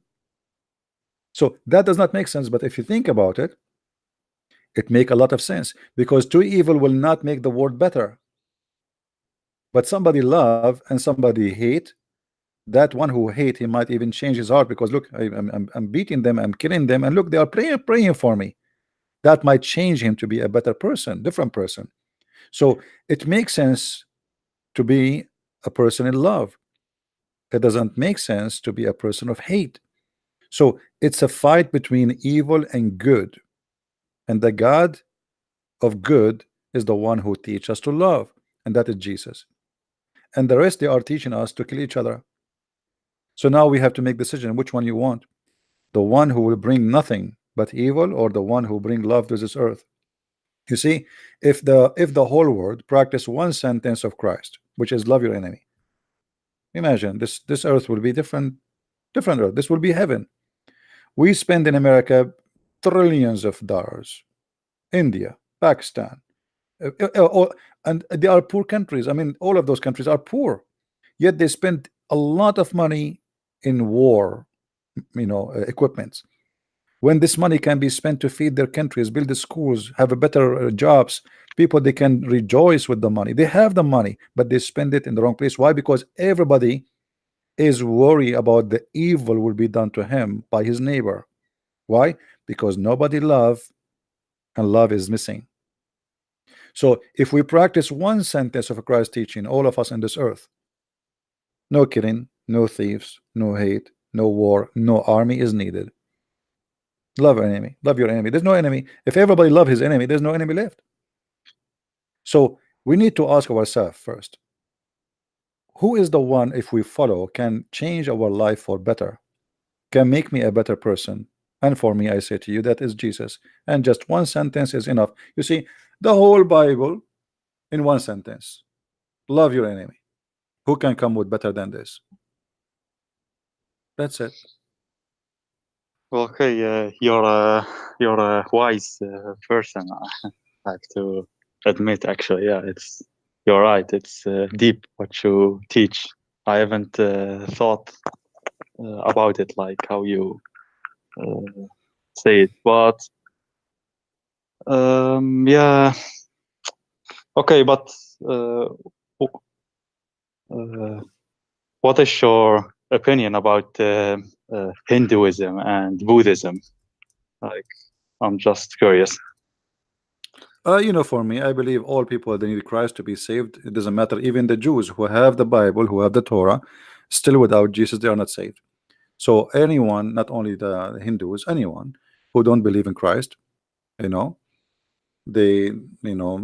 need Jesus. And by the way, for people in the chat, but just a second, please admins, those who they are in the chat speaking in their own language, it's okay. Today we are live on air for people from Pakistan, India, Indonesia, etc. So please let them speak in their language, no problem. All right, no problem. Yes, my friend, go ahead. Will they be destroyed? What will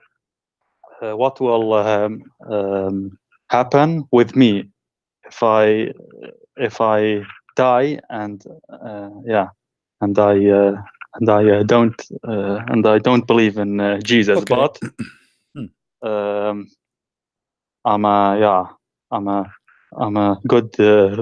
a good person, having good deeds, and you see, I'm sorry, actually, English is it's okay. It's okay, no problem. It's not my mother tongue. Okay. I struggle with my. Yeah, Hassan.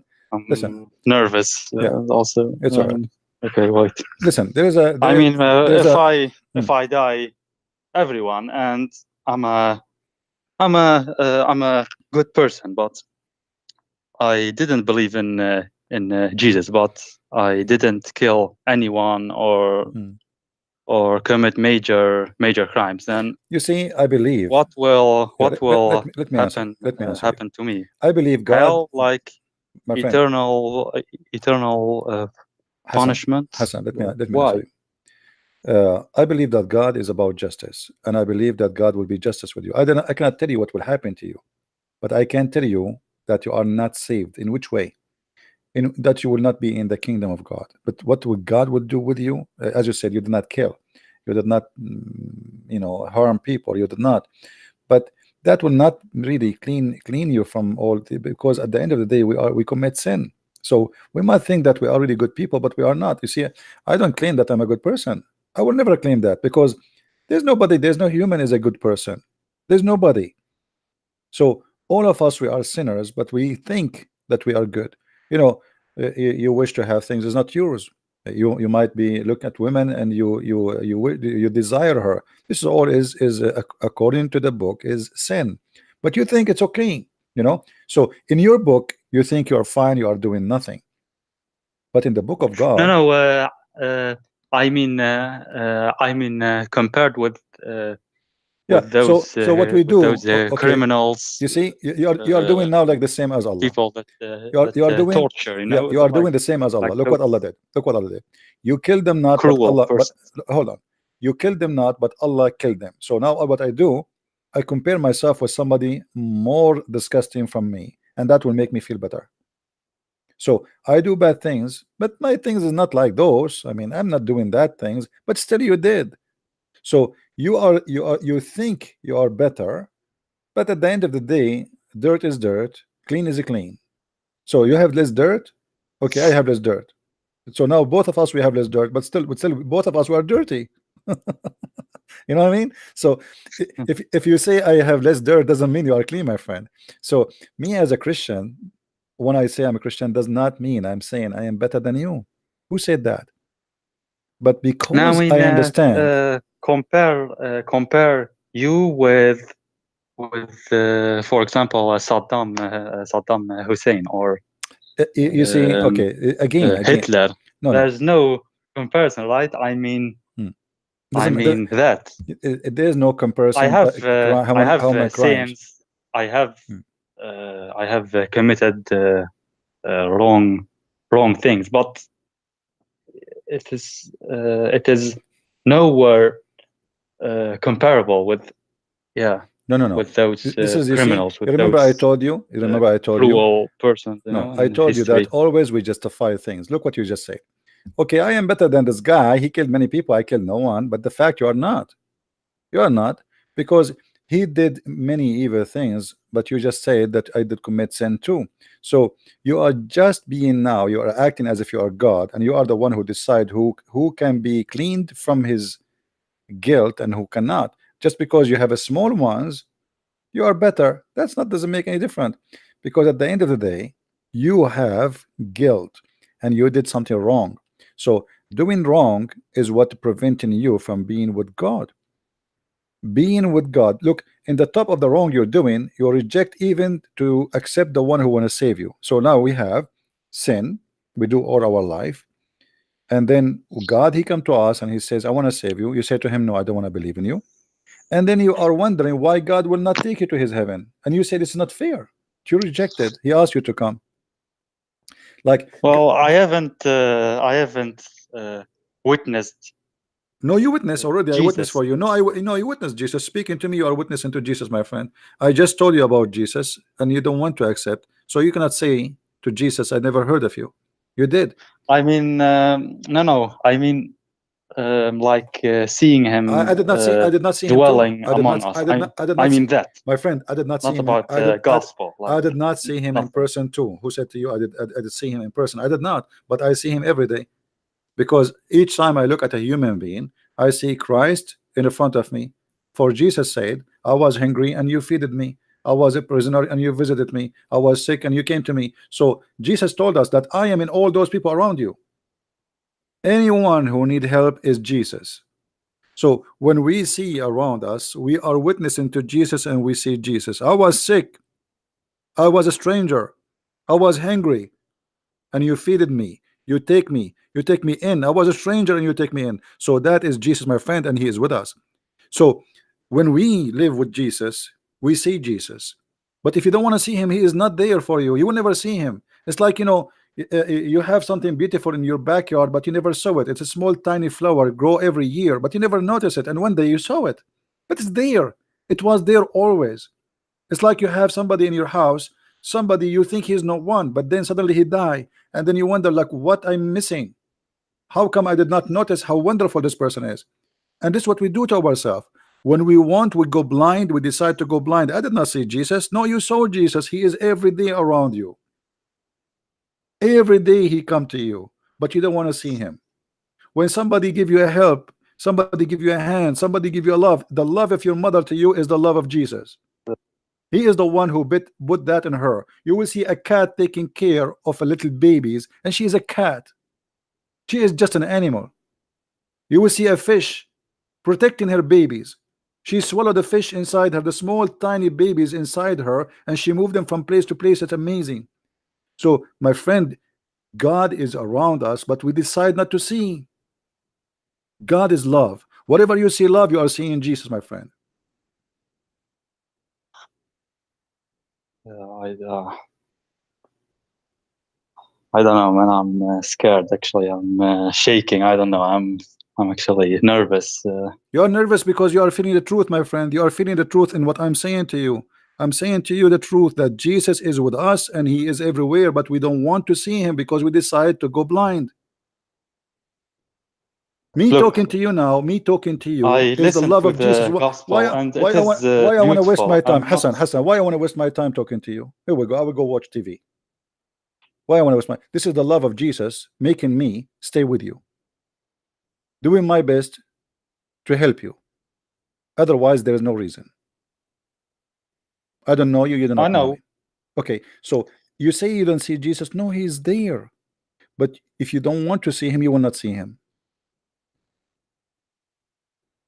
It's like, you know, somebody have a mother, she come when he was a kid, she cover him. He grow up, she feeded him, she take care of him, he gets sick, she cry for him, and he did not understand why he should love his mother. Well, she cover you by love all her life. She is willing to die for you, yet you don't see it. People, they decide to be blind, and then your mother or your father get old. What we do, we put them in a nursing house for old. Where is the love? Because you decide to be blind. That those people who did all those things for me all their life, spend their money, their time, their love, their tears on me, I dump them in a nursing house because I'm evil, as if they are cat who retired. So human being is a person. That makes me sad, actually. Yes, it make me sad too. That's what I'm talking about. So human being, when he want, he turned to be an evil creature, but he is the one who to blame himself, not on no one else. God, he showed you love. What you do it, you return it in evil, even to the most close people to you. A woman, she married you, she trusted you, she gave you your life. All the time she is with you, and now she's getting old. You don't like how she look like, you start cheating because you are evil. So human being, he do things, and always he blame God for his evil. He do it by choice. He hurt others, and then he says, well, if God want to stop evil, he can stop it. I'm not going to believe in God. That is exactly what the devil he want from you. He want you to think in that direction. Yeah, I mean that's very deep. I don't know, man. It's I invite you, my friend, to accept the Messiah. He is everywhere. We witness for him every day, and he witnessed for us too. you know I am a sinner. I am nowhere My perfect. friend, I am a I've sinner too. Who I said have to you? Who said to you, Christian Prince is better than you? I never said that. I never said I am better than you. This we are I've all, done wrong things my which friend. I really You see, regret in the past. Like you are a good I'm not, person. I can hear your but I am tears. I can hear your crying. You are a good person. This is why I am inviting you to accept the Messiah. You see, if you are a bad person, you will not be now feeling and shaking and crying like this. But because you are a good person, you have a very good heart, and that's why now the Messiah is making you feel that. He wants you to come to him, and he's asking you, please, just give me your hand. And you know, you should do it because in your heart, you know that you need him. He do not need you. Still, he loves you. So I am, you know, I will be happy really to see Hassan accepting the Messiah right now because he is a good person, and I can tell. Maybe you are even better than me, a lot better than me. I did not No, cry. don't say You that. cry. You are crying. I'm not crying. See, you feel your sin. I did not cry for my sin. I know I'm sinner too, but you are crying. You know, You have a better heart than mine. Remember with my family members, I had like fights and actually stupid things. They are not worth it if I think afterwards. Sometimes My friend, I don't know. you I see, feel I believe. guilty. Like I believe now. like why did I was so superficial and. But you see, do you know I why don't know. Maybe do you know why you're yeah. feeling this? Because we spoke about the Messiah. The Messiah made you feel this way, and that's a very good thing. So look, speaking about the Messiah, me and you made us to come to reality check about what we do in our life, and to feel our guilt and try to fix it. So this is what the Messiah will do to you. He will be with you always, and he will guide you, and he will wake you up. So being with the Messiah is like having all the equipment you need to correct your life and to be a person you don't want to be before. So accept the Messiah today before it's too late, my friend. Life is very short. Me, I don't know. I might go to my living room and never come back alive. Nobody knows. So accept the Messiah, for nobody is clean, neither you, neither me. But he will cleanse us by his love. Not because we are good, but because of his love. His love is amazing. And that's why I say to you, when you are with the Messiah, you see love everywhere you go. A person, he smile at you, this is the love of Jesus. Helping a woman, she is old, this is the love of Jesus. Helping somebody, he need your help, is the love of Jesus. That is Jesus, he's everywhere. So if we practice that, we are really Christian in this earth. And the Christians is not a Christianity is not a religion. Christianity is to live as Jesus, nothing else. Okay, but the thing is, I was naive, you know. Yeah. Nothing wrong with being naive, my friend. Okay, it's being naive. I was naive. Back then, all of us were naive. All of us, and somehow we are naive. I mean, back then I was really naive, but I came to know that people lie so much, and I didn't know that. So because of that, I have become maybe how do you say that? Skeptical. Is that right? Like, yeah, you have a maybe reaction. too much. You have a reaction. No because problem. all of the lies, I didn't know that people could lie so much. For example, about Islam, they say all those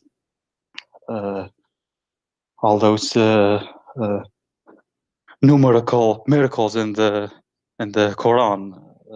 Those numbers, for example, man is mentioned 23 times in Right. the all the Quran, lies. We know all the lies. Women, yeah. 23 times, and everyone is clapping and so happy. Me too. Like I was there, you know. So all those things, all those numerals, and then I came home one time, and then I checked it myself in the Arabic Quran, and there is no match at all. Right. You know, they lie. So I couldn't believe, like, how could someone make a video, such a beautiful video with beautiful music,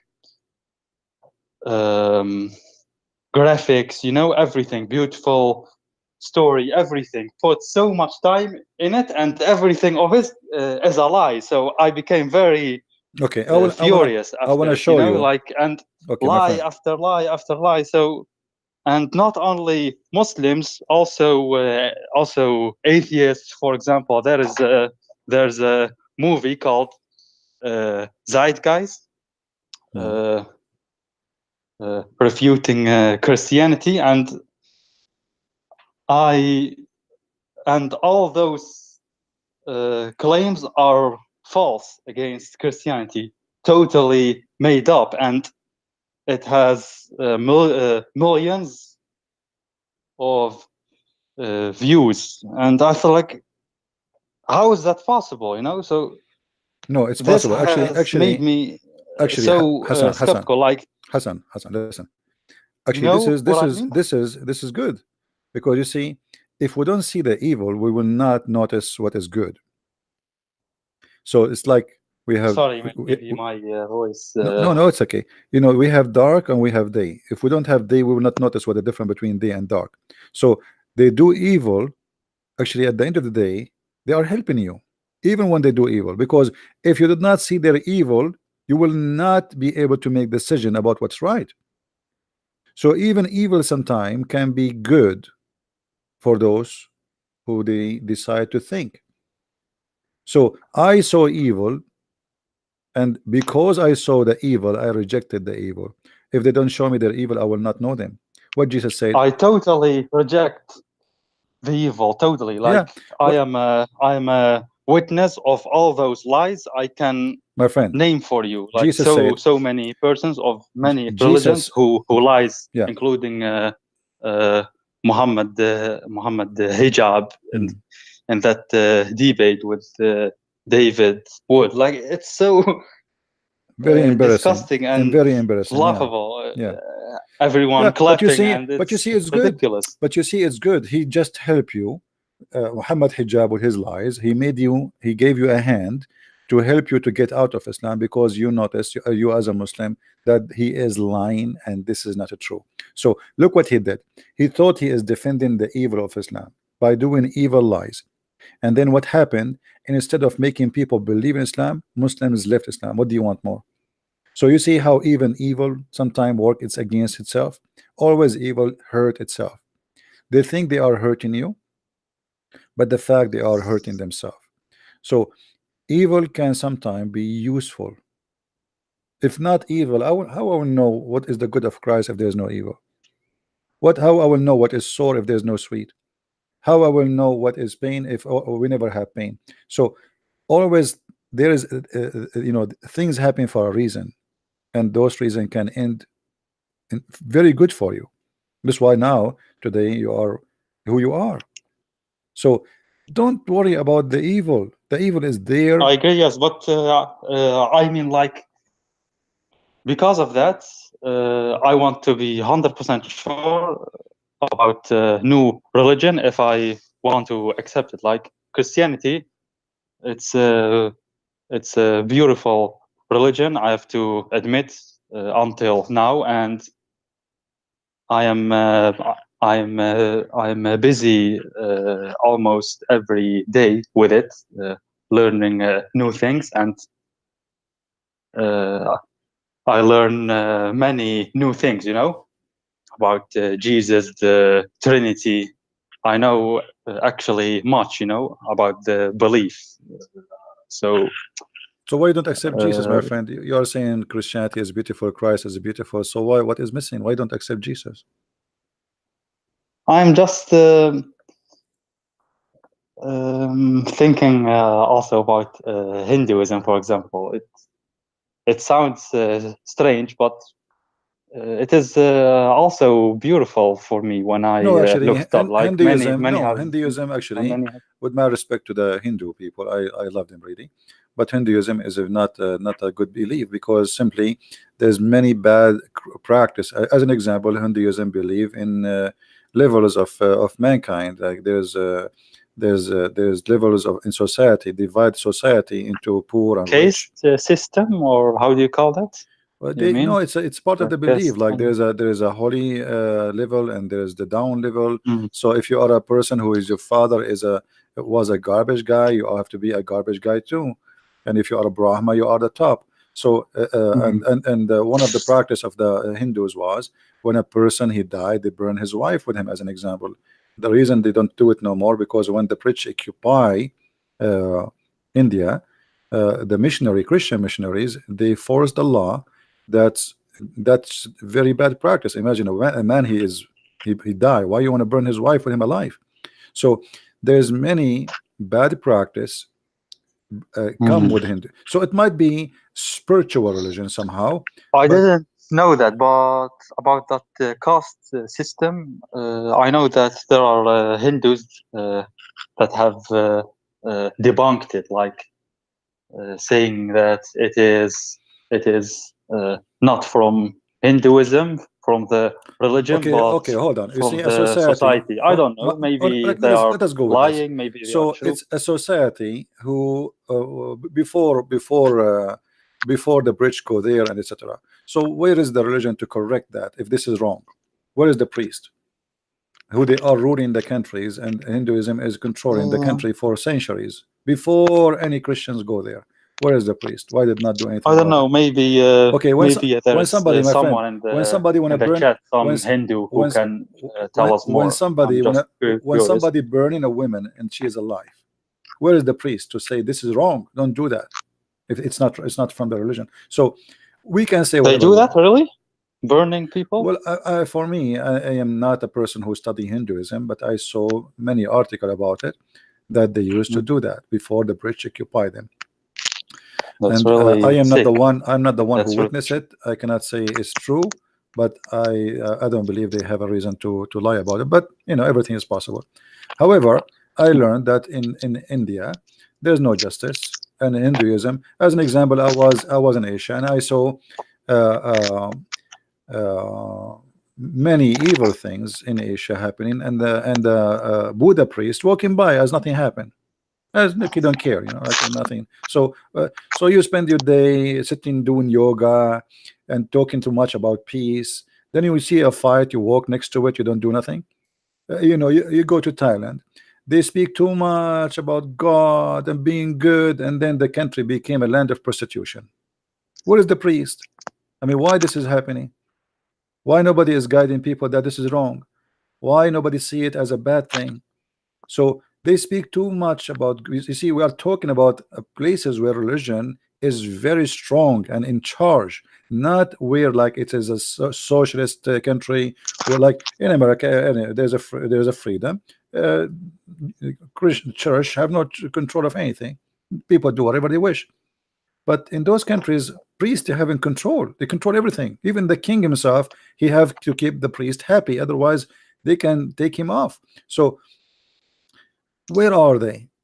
Where are they? Those? No, but where is the good religion? those are people. No. I'm talking about religion now. I'm talking the teaching. The teaching which We does can't not blame no. I'm not for, blaming. I'm not blaming. No. I'm saying if the good teaching is not to fix a society, so what is the point of this teaching if it's not good? If it's good, where is this good of teaching? I don't know. Okay, so If it is true, then okay, I agree. But I don't know what the books say of Hinduism and Buddhism. I saw a documentary. There's a temple where people worship rats. I mean, come on. So you know, in India, yeah. So you know, people go extreme. Really? Yeah. You can go and search. So Hinduism is not like I don't think it's even one religion. They have many gods and stories and fictions and etc. And I'm not too much knowledgeable about Hinduism, so I don't like to talk about it because that will make me look like a fool trying to speak of knowledge you don't know. Yeah, that's but good. But what I know that it's not really good for me to compare it even close to Christianity. Like, you know, the Mahatma Gandhi, he says the Christian is not the like of their Christ. Okay, that's a wise thing. So why the Mahatma Gandhi did not do something to his people? Why Gandhi family, as an example, they are the top of family and people are dying from hunger. So they speak good, but they do bad. They talk too much about how good they are and how wonderful they are and etc. But in the same time, it's empty words. You know, empty words. Talk is cheap. Well, okay, yeah. Hinduism, those avatars are strange. For example, those gods. Yeah, it's One a collection of fiction story legions, and you make one has a trunk like an elephant, and it is really weird to look you know, at it. You know, those who practice one with division, 4 arms and those who practice division in the society, so, I they don't are know. following God, and this God, he don't have a problem with it, that there is somebody, he is from this level society, he cannot marry from this level of society. The one who is poor, he have to stay poor forever, and the one who is a maharaja, we carry him in our head, and God, he want that. That's not true. All right, so we God is about justice, about love your enemy, and what those religion teach is not really have nothing to do with love. You know, I saw once a video in YouTube, Hmm. a bunch of girls fighting, and there is a priest, a Buddha priest, who is shaved just next to them, as if he saw nothing. I mean, you are a priest, people will listen to you. What about you ask them to stop? 4 or 5 girls are beating one girl, you know. And actually I saw that in like in even in not only in YouTube, I saw it in person, you know. I saw it such a same kind of the same fight, and the priest, he was doing nothing. I mean, what kind of priest you are? So you go, you spend your 5 hours sitting in your ass doing yoga, saying you're worshiping God, and then you see a fight in the front of you and you don't do anything to stop it. And people, they obey you, they listen to you.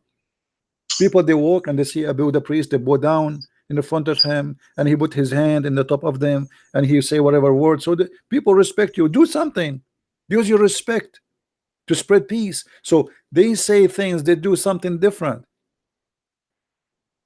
In Christianity, we don't care for a priest. There's nothing that's called the priest. The priest is the one who follows Jesus. If you don't follow Jesus, you can wear all that kind of clothes. You can wear the clothes of a bishop. You can be, but you can be the devil in the same time. Not everyone says to me, Lord, Lord, will enter the kingdom of my Father, but the one who don't do the will of the Father, he don't belong to me. So you can be a person who claim to be a priest, but you can be the priest of the devil. And that's why I see those are as if they are priests of the devil, because from their fruits you shall know them, not from their clothes, not from their names. So if you want to judge, I believe, my friend, judge the fruits of the founder, and then go and check the followers. But don't I judge. agree. Jesus didn't kill anyone, neither the apostles, according to history.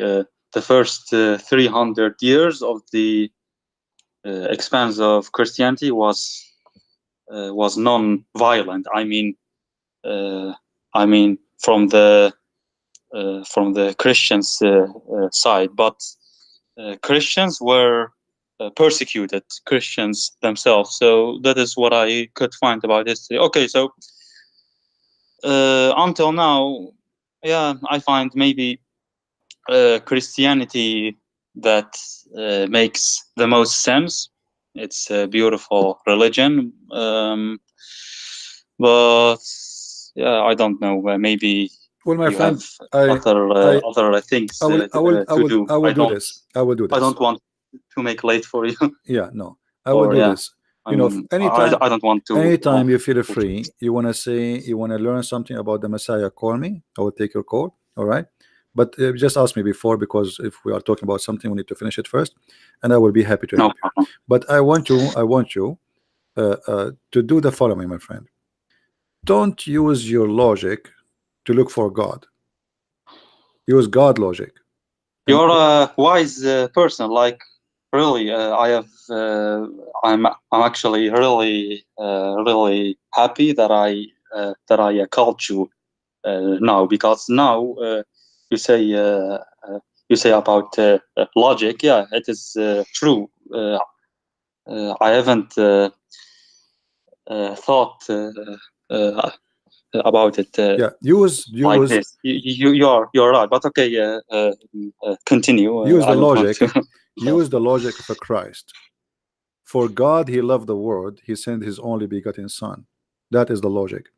For God, he loved the world, he loves you, and he loves me, he loves us all. That is the logic. So everything is done because he loved us, not because he wants you to love him. He's seeking something from you. He seeks nothing from you. He loves you. He loves you before you love him. So this is the logic. He loves you, and then how you return love. Shouldn't you love the one who loves you? So for God he loved the world, he sent his only begotten son to save you. And then if you say, I'm not going to accept you, don't blame yourself only for not being saved. Don't blame anyone. That is the logic. He loves you already. He told you that, and then he gave you freedom to be with him or not to be. And then you say, I don't want to be with you. So you blame who? No one. Blame yourself. So I say to you, my friend, don't hesitate to accept the love of Christ, because he's not inviting you to hate anyone. He is not inviting you to hate your family, as the Quran says in chapter 9 verse 23. He is not saying to you, you have to be an enemy to everybody. He is inviting you to love everybody and to accept his love. So love is the key for all things in this earth. If we have love, there's no hungry. If we have love, there's no homeless. If we have love, there's no war. If we have love, there's no rape, there's no crime, there's no killing, there's no theft. There's love. And love is about Yes. giving, not about taking. So if everybody give, everybody live. If everybody take, everybody die. So human being, when he practice the opposite of teaching of Christ, they are seeking death. They are seeking the end of this earth. They will destroy it. Everybody want to take. America want to take from China. China want to take from America. Russia want to take from China. The Muslim want to take from the Christian. Everybody want to take from everybody, and then we end taking ourselves to hell. We made this earth a hell, for everybody became selfish, following the devil. So Christ is the only answer, for he is teaching us how to live, not only how to die for him, because some people say you are dying for him. The fact he is asking you to live, to enjoy your life, to be a human, to learn how to love. Your death will not, your death, you see, he died for you. He don't want you to die for him. Islam, he wants you to die for him so you go to heaven. Our God, he died for us. So when we say this, that's mean extreme love, to the point he is willing to die to show us how much he loves us. So the Messiah, my friend, is not a religion, is a person, and this person is nothing but love. And if you are seeking a better life, seek love, for God is love and nothing else. So again, I say to you before you leave, and I'm not going to ask you again for today, I invite you right now to accept the Messiah as your savior. What do you say? Well, you know, okay, I witness now, Christianity is the most religion that makes sense, and it's beautiful, and every day I am learning new things about it. So I think if I continue, then I will come to it, right? No, but do you accept the Messiah today? Don't say yes unless you are convinced. Don't say yes. Say yes only if you are truly from your heart believe. We don't want hypocrite people who they are like the same as Muslims who do say shahada. I'm just trying to be honest. Yes, I totally agree. But can I talk with you also in a private, maybe one time? No problem, my friend. I prefer always in public, so people they can get the benefit of my talk and your talk. Yes, but there are some things I don't know. I don't want. All right, no problem. I can't say them, but we see. Sometime we can talk, me and you. And I want to say thank you, Hassan, for calling me. I appreciate your time and your call, and I will pray for you from my heart that the Lord will please can you once I want to discuss something. Like I wanna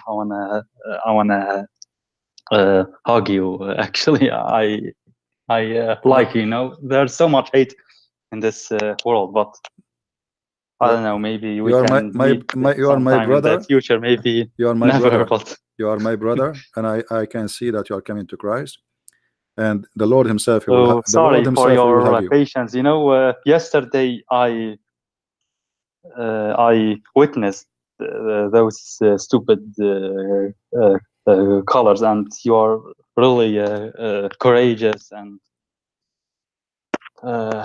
patient. So I don't want to, yeah, you know. But if you can call me one time, maybe Sure, in sure. private, I've Or some things to I will, Hassan. questions. I will. Okay. When will that be then? Europe, or can I text you and Skype about that? Yeah, you know, we will see, like, but not today, you know, maybe tomorrow or the day Not after. today, Yeah, but then we can. yeah, sure, Okay, sure, no problem. can. Thank you, Hassan. Okay, thank so you much. very much, and until next time. And yeah, I All want right. All right. to too long. Yeah, thank you very much. Thank you, Hassan. Thank you. Bye-bye. Bye, man. Thanks. All right, guys, let us pray to our brother here, Hassan, who left Islam, but he is struggling to yet to make a decision to accept the Messiah. But I see him there. I see he is coming. I see he's going in the right direction, and I believe very soon he is going to be a child of the Lord. You became a Christian or you don't, I get nothing from it. That's your business.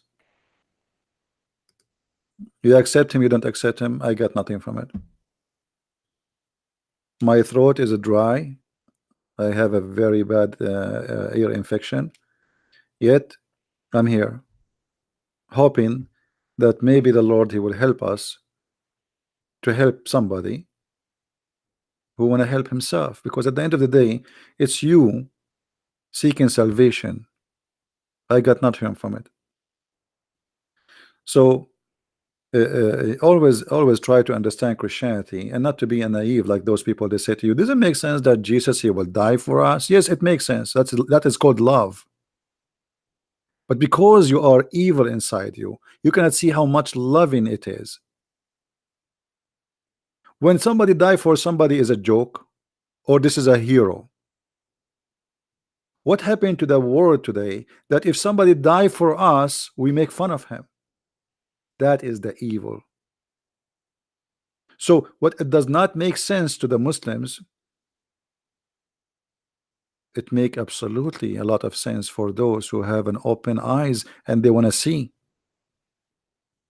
If Muhammad, he loves you, and if Allah, he loves you, why he asked you to go and kill for him? What about he kill us? Kill them. Allah, he punished them by your hands. What about Allah, he punished us by his hands? Or maybe Allah, he is short of hands, he need your hands. So this cult, Islam, and many other cults, they are founded to use you. You are being used and abused, and you think still you are serving God and you are a good person. And that's the whole idea. They make you, they transform you into a criminal, but yet they make you believe that you are a good guy. Look, I did not kill them, it's Allah who killed them. But you are a killer. Oh, no, no. Allah, he told in the Quran, you killed them not, but Allah killed them. You slow them not, but Allah slowed them. You are not the one who shoot the bullet, it is Allah who shoot the bullet. So Allah, now he made you feel that you are clean, you are a good person. It's Allah who killed them. The fact you are fooling yourself. And this is the whole point of this cult, is to make you fool. So I go and kill, and then I may say myself, I did not kill them, it's God, he killed them. Oh, what about we go and rape some women? Oh, it's not me who raped them, Allah, he raped them. What about we go and steal some money? Oh, it's not me who stole the money, it's Allah who stole the money. So look what this God, he made you feel guilt-free, even though guilt is covering you from the top to the toes.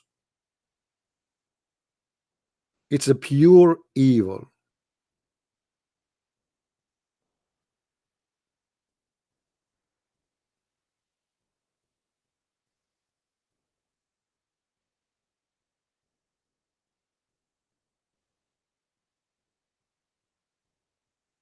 Love, my friend, is the key. And we don't have it, sadly. People, they want to live hate, and those who have love, they make fun of them. Actually, they call them stupid. They call you stupid when you are a person with love. That's what they want you to believe. Today, if a girl, she is not sleeping around, they make fun of her. They say she is stupid. She's something wrong with her. If a man is not sleeping with women around him, they say something wrong with him. Huh? Did not sleep with women yet? No, until now. So imagine what happened to this earth. If a woman, she is wearing decent clothes, not showing her panty, they will make fun of her. So show your panty, you're a good person. Get naked, you are a nice person. Everything, the whole world trying to make you believe in the wrong, and they make you believe in the wrong to be right.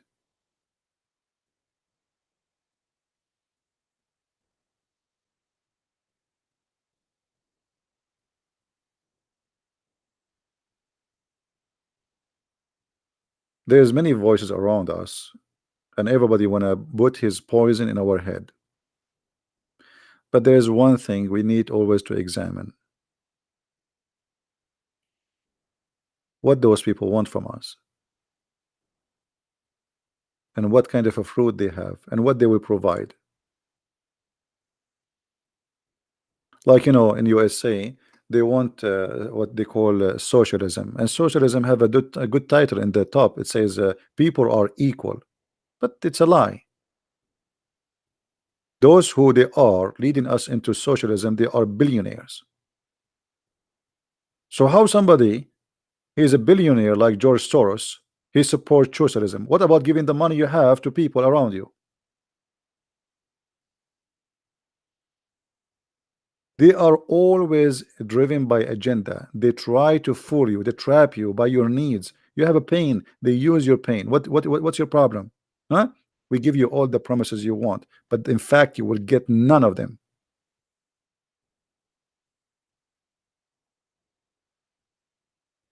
Somebody said socialism is equal to Judaism. What does that have to do with that? I mean, that is strange.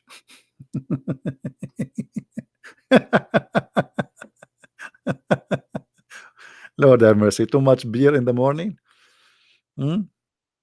Judaism is equal to socialism. Why? How this happen? That's weird.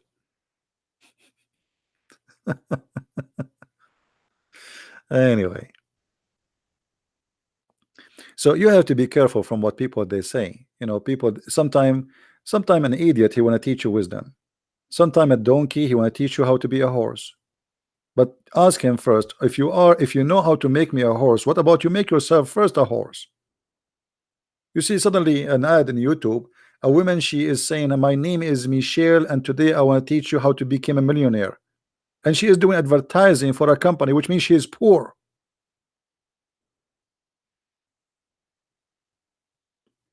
What about starting with yourself? A guy want to sell you a booklet. If you buy it, you will become a billionaire. Yet he is poor. So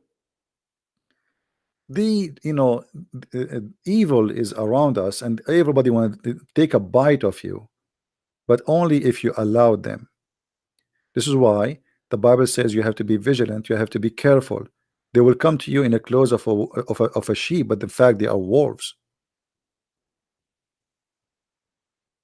All right. Somebody talking about wife beating.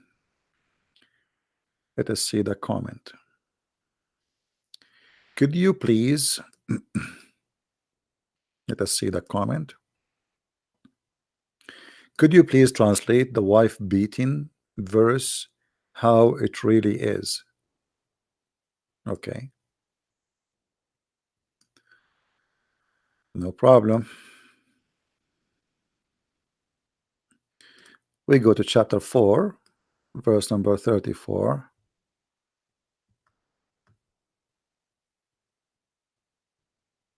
And let us today, and not only translate to you, let us try to be smart and how to read verses in the Quran. You see, Muslims, when they translate things for us, remember they are Muslims, so we are seeing the Quran from somebody, He been taught it's okay to lie in order to convert people to Islam, not a decent person who believe in religion and God. Islam is different. So let us read together. This is translation of who? Let us see translation of who we are reading. This is translation of Hilali and Khan. Men are the protectors and maintainers of women because Allah has made one of them to excel the other, and because they spend on them from their means and their property. Okay, so from the beginning we see something wrong. You see, I have no problem to believe that the man have responsibility of the house to be a man. I mean, there's things the women cannot do, and there's things the man cannot do. So the women in the house should be the women in the house who can do things women can do. And you know, these days women can do things really because life changed. Before, everybody is, well, I mean, there's no companies, they cannot work, she cannot be an engineer. Today they have different specialty, different opportunity, etc. So women before, it was only a household lady. She would stay home taking care of children, which is a big job, by the way. Actually, it's more harder than any other job. So life has changed. However, why a man is in charge according to the Quran? Because they spend their money on them, and that is the logic of a prostitution. So because I spend money on you, I am in charge of you. What about if the woman, she spent her money on me? Can she beat me? Can she be charged on me? Muhammad, he used to work for Khadija. Can Khadija beat him?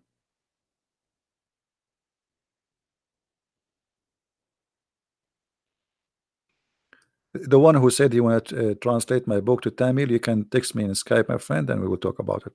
So look at the funny logic. So Muhammad here is preparing us to understand why the man, he can beat his wife. And why?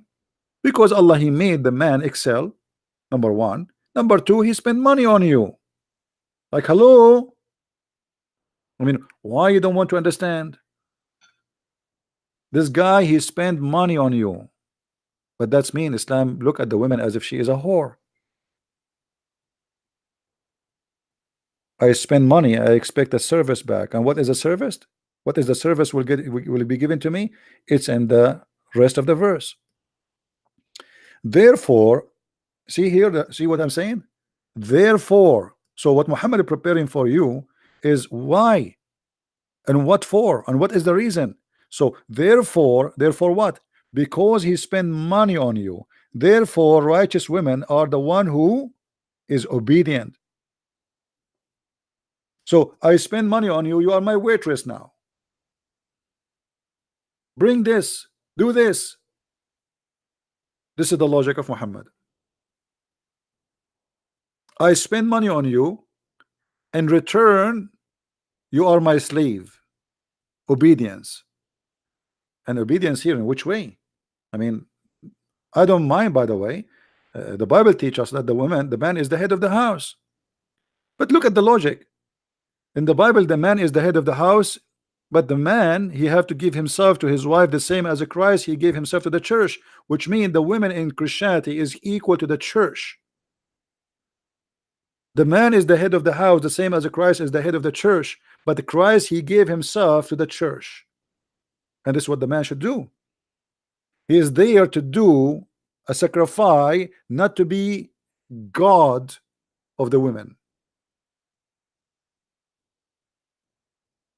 And there's a huge difference. So Muhammad saying to you, because the women, you spend money on her, now we can order her and she have to obey me. And what else? What if she don't obey me? We beat them. And here you see in the translation, the Muslim, when they lie, is right away they start adding between two bracket, first and second and third. Okay, what is the first? If you see ill conduct, like what? Hey, my wife makes some tea for me. Oh, why you are slow? I scream at you and you answer me back. I'm busy. That is rebellion, ill conduct. Some Muslim, they lie, they say this is about cheating. If a woman she cheat in Islam, if she is married, the punishment is stoning to death. They lie to you. This is not about cheating. A bunch of liars. So if you see ill conduct, but by the way, in Quran it doesn't say that. It says وَاللَّاتِ تَخَافُونَ نُشُوذَهُنَّ, those who you may fear that they will do rebellions, like they answer you. As an example, you say something to them, they answer you back. You fear they did not do it yet. Let me show you something. If we change the translation, have you ever heard of a Quran, of a book, if we change the translator, we change the Quran? That's happened always in Islam, because all of them, they are lying. This is Hilali translation. Let us go to different translator. Let us choose anyone. Biktal, Muhammad Biktal. Look, we choose Muhammad Biktal. The translation is different. Men are in charge of women because Allah has made one of them excel in the other, because they spend of their property to support the women. So good women are obedient, guarding secret in which Allah has guarded, as those whom you fear. They did not do it yet. You fear. I mean, imagine the madness. You fear their rebellion. Like, hey wife, make some coffee for me. She didn't do it right away. She is hesitating to do it. She is like going slow. She don't like it. She don't feel like, okay, you know, you are lazy. And I'm not here. You're a slave. So I fear rebellion. So what I would do, admonish them and punish them in bed apart and scourge them. The fact, admonish them and punish them in bed is not really accurate. Fa'iduhunna is correct to say, okay, we admonish them, and but in which way? Like we school them. Don't be stupid. Do what you're doing. I am your husband. You have to answer me. You have to obey me. This is what it works. It's not about we have a discussion, my wife, please. No, admonish them in the way, I have to school you and I have to put you back to your size. You are here just a woman, and I am the man, and you have to obey me. And then if still that does not work, you jail them in their room, not you stay away from their bed. That's a lie. وَاهْجُرُوهُنَّ فِي الْمَضَاجِعِ. Al-madaja is their bedrooms. So leave them in their bedrooms. This is a second penalty, is a jail. Jail them in their rooms. Don't let them associate with anyone. Like they in jail, they call it like once what they call it, like when they put one person in one cell alone for long as a penalty, so he gets so crazy. This is exactly what we're talking about. And then beat them. Here you will see there's no first, there's no second, and scourge them. The madness and the lies went so far to the point some of them, they say to you, the word daraba means stay away from them. Already the Quran said to stay away from them, jail them in their room. And the word daraba, wadrubuhunna, not stay away from them. The Arabic is so clear, and not a single scholar ever in the history of Islam took it as stay away from them. The word daraba, daraba is to hate something by something. Scourge them, and if they obey you, seek not punishment against them. Okay, so what the point of scourging them is to force them by violence to obey you. And what is the reason and what is the logic of Allah? Because they spend money on you. So the man, he spent money on the women, so she became his property, and she is like a cow. You are mine. I spend my money on you. And Allah, he said, because of that, for that reason, as you see, and because they spend of their property. So in Islam, when the women, she get married, she is not really getting married. She is signing a contract of employment, and the contract is as the following: I pay dowry for you, and I support you, food, clothing, housing. In return, you obey me, and if you don't obey me, I am allowed to beat you until you obey me. So each time each time you disobey me, I will beat you up.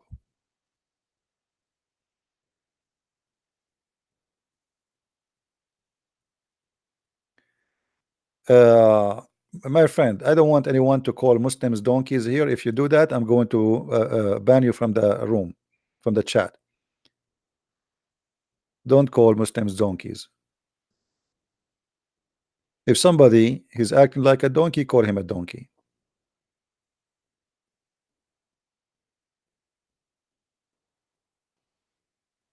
And there's many people that think they are not donkeys, but the fact they are donkeys. If somebody doing stupid something, say, okay, what you are saying Muslim donkeys, what does that mean? Is that going to help the Muslims? Is that going to make them not what you think?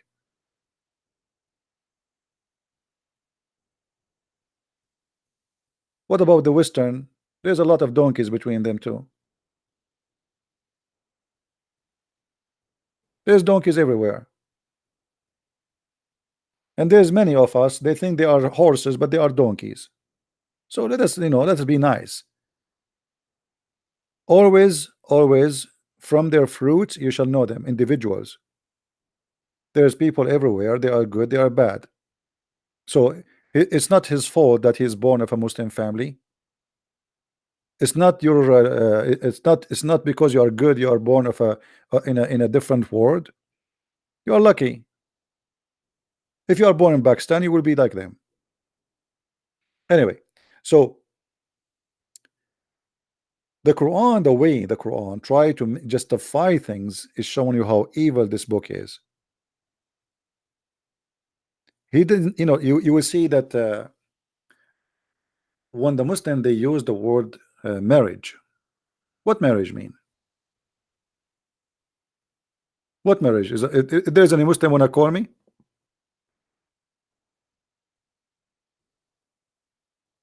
Any Muslim wanna tell me what is marriage? There's no marriage in Islam. And not only that, the Quran went so far, and Muhammad he went so far, allowing Muslim men to rent women. And not only that, they use the word rent with no shame. You see, I'm not saying, I am saying they're rent.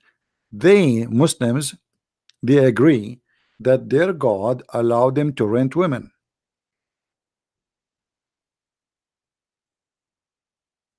Have you ever heard of a religion believe in renting women?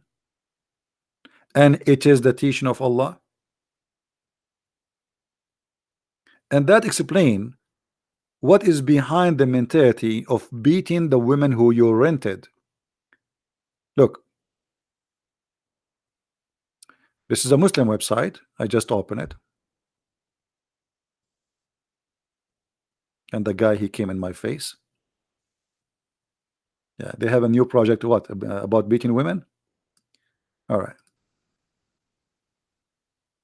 Islam legalized muta, and muta is what? Is about hiring women for sex, not marrying women. Muhammad, he legalized sexual activities without marriage, and he called it marriage. So if you go down a little bit, you will see the Muslims, they are explaining to us what Islam legalized. Read carefully with me. In some work, a special term is applied to women who participate on muta. Muta means pleasure. Musta'ajara, translation, or rented women. You believe it? We have God, who his name is Allah, and his prophet is Muhammad. He is allowing you, educating you about how to rent a woman. So there is no marriage in Islam, it's a rental. The difference between the muta and other rental, which Muslims they call it marriage, that this one is short. This one is short, the other one is not. This one is limited for a date, is already known before we started. So before you go and sleep with this woman, she know already for how long you will stay with her, because you announce that to her. You say, I want to stay, I want to be married to you for 2 hours. Yet they call it marriage. And I will pay you, etc., $10. A return, you take off your panty. And yet Muhammad called it marriage. The other kind of marriage is the same. The difference is the time in the other marriage or sexual contract, it's in the hand of the man. Anytime he feel like he don't want you no more, he said to you, you are divorced and you are gone. Here he do not need to say to you, you are divorced, and there is no surprise, which mean he tell you already in the front, I want you for 2 hours. When the 2 hours is up, what they call it marriage is up.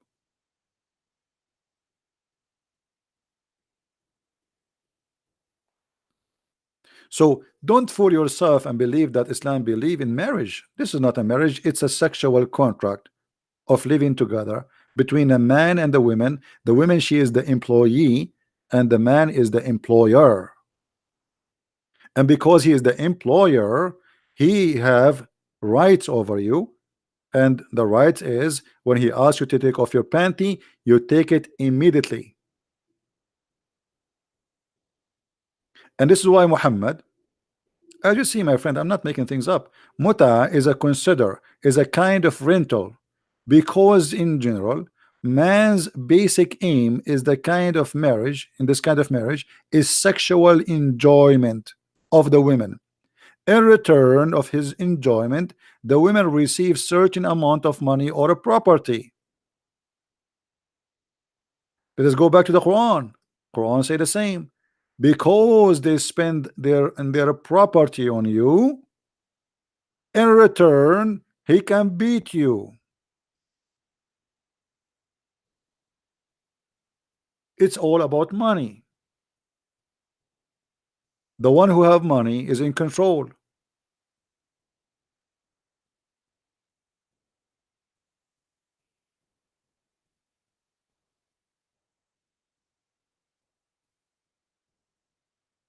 So when somebody says she is going to marry a Muslim, you're not marrying a Muslim, you are fooling yourself. This is not marriage, this is a sexual contract, employment. He employ you. This is why you see Muslims, by the way, it's very easy for them to marry anyone, because there's no marriage. You know, it was just one word, he got rid of you. You don't believe you. The word wife for them, it's just about the woman. He's allowed to have sex with her. She's nothing important. And he have the right to have 4 of them in the same time. 4 of them. So if you sit in the couch and you come back, you go to the big kitchen, you came back, you find the 3 other women sitting in the couch in the top of your husband, don't complain. It is his right. He's not cheating. And not only that, he can exchange those women every day, as many as he wish. If you have money, he can marry you for 2 hours, divorce you, marry new women for 2 hours, divorce you, 4 women at the time. So there's no marriage, unless you are a person who believes this is a marriage. This is up to you.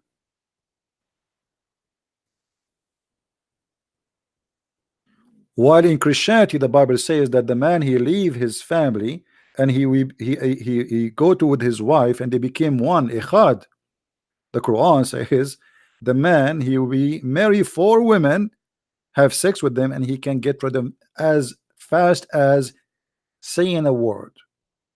You are divorced. You see how easy it is? And actually now the Muslims are even allowed to divorce you by a text message. You believe it?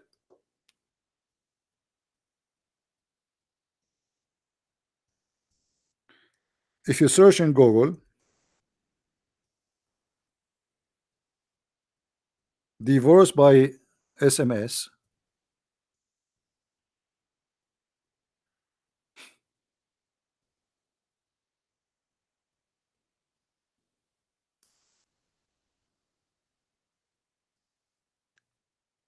he divorced her via text message several times.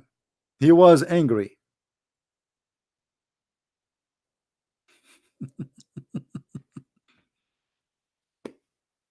I am an American. I have a question about my marriage. I got married 3 years ago, very ignorant about talaq. So it look like this is a victim of Islam. And how many times your spouse to say it, and when you are a spouse to say it? Somebody told me that I am supposed to say it 3 times in order to get divorced with someone. And in my mind, I thought you were supposed to say it 3 times or one sitting in order to divorce your spouse. First time I said it was with text message, and this was when my wife was in India. I cannot exactly, so he's an Indian Muslim. I cannot exactly remember why I texted her. Guys, he don't even remember why he told her you are divorced. Text her, you are divorced. He sent her a text message. And I text her twice, taliq. And also I cannot remember if I intended to divorce her or not. Let us go to the answer. The divorce issues in writing or via email or text messages count as such as long as the intention to divorce is present. So if your intention really to divorce and you mean it, that's it, she is divorced. Have you believe in such a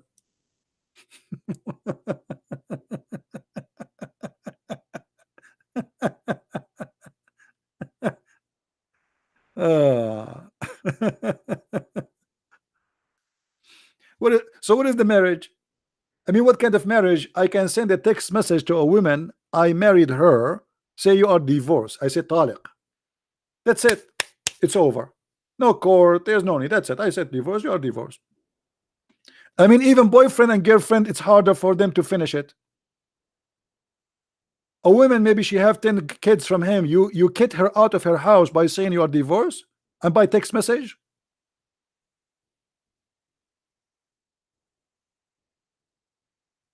So when you marry a Muslim, you are not marrying. This is not a marriage. This is not even a boyfriend.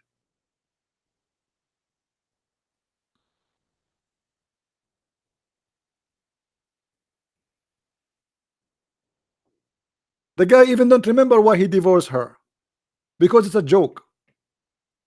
He get angry from you, he threat you. You are divorced. Oh, now you are homeless. It's a threat. It's a terrorism.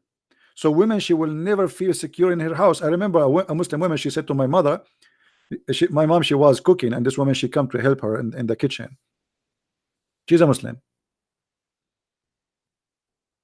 She said to her, you know, you are lucky, you know, you guarantee that you will eat from your food. My mom, she thought like maybe she needs some money, etc. Said, what's wrong? Said, no, it's nothing wrong, but I'm talking about, like, you know, like you are not feeling your husband, you will get angry from you and call you, says you are divorced and you will not eat from your food. You know, she is very sad, because this is what happened to Muslim women. She is not sure she will eat from the food she is cooking, because he might any second get angry from somebody somewhere, and he call her, he says, you are divorced, get out, I don't want you. Or you call your husband in the wrong time, he's angry from somebody, he said, don't call me again, you are divorced. That's it, it's over. The woman, she is cooking from the food, she will not eat from it, she have to leave. She was looking at my mom saying, you are lucky, you know, you are for sure you will eat from the food you are eating. Imagine how much insecurity they have. This is why Muslim women, when they get married, if we can call it marriage, they try their best to save money from the behind the husband.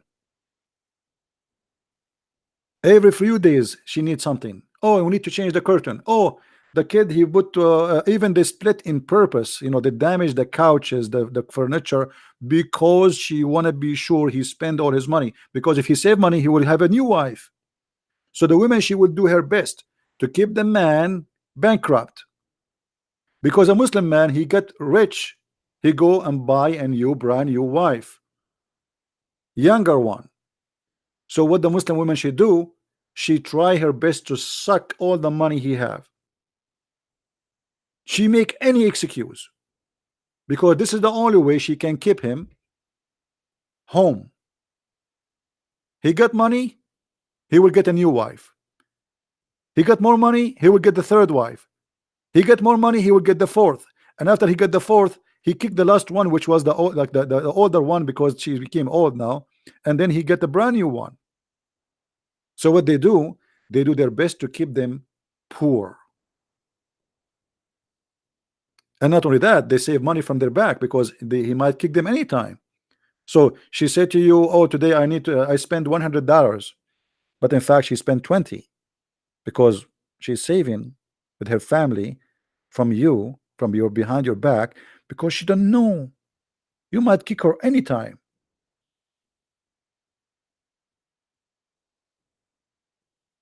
And this is the reality, my friend.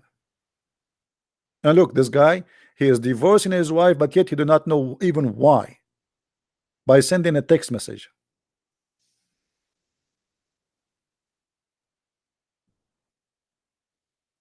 This is not a marriage.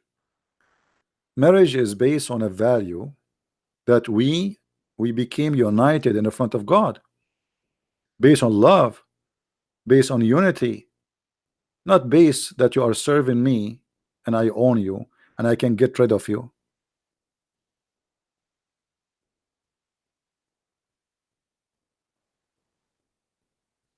Show you approve that she spent 100. That's very easy for a woman to do. She can give you all the receipt you want, and then after you check them out, she return them. I mean, how easy is that? And you know, imagine you live in a house, but you cannot even trust your own husband or your wife. What kind of life it is? All right? A person want to cheat will cheat. You see, cheating is very easy, and this is one of the way of cheating. Cheating by money, cheating by lying, cheating by doing things in wrong, cheating by sleeping around. A person want to cheat, a woman or a man, they will cheat. There's no way you can hold them. There's a story in Saudi Arabia. There's a Muslim who is very, very, very conservative.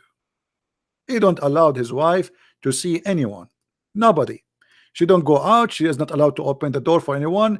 He have bars in his windows. He have a gate from steel in his door. He locked the key. Nobody have the key. There's no phone.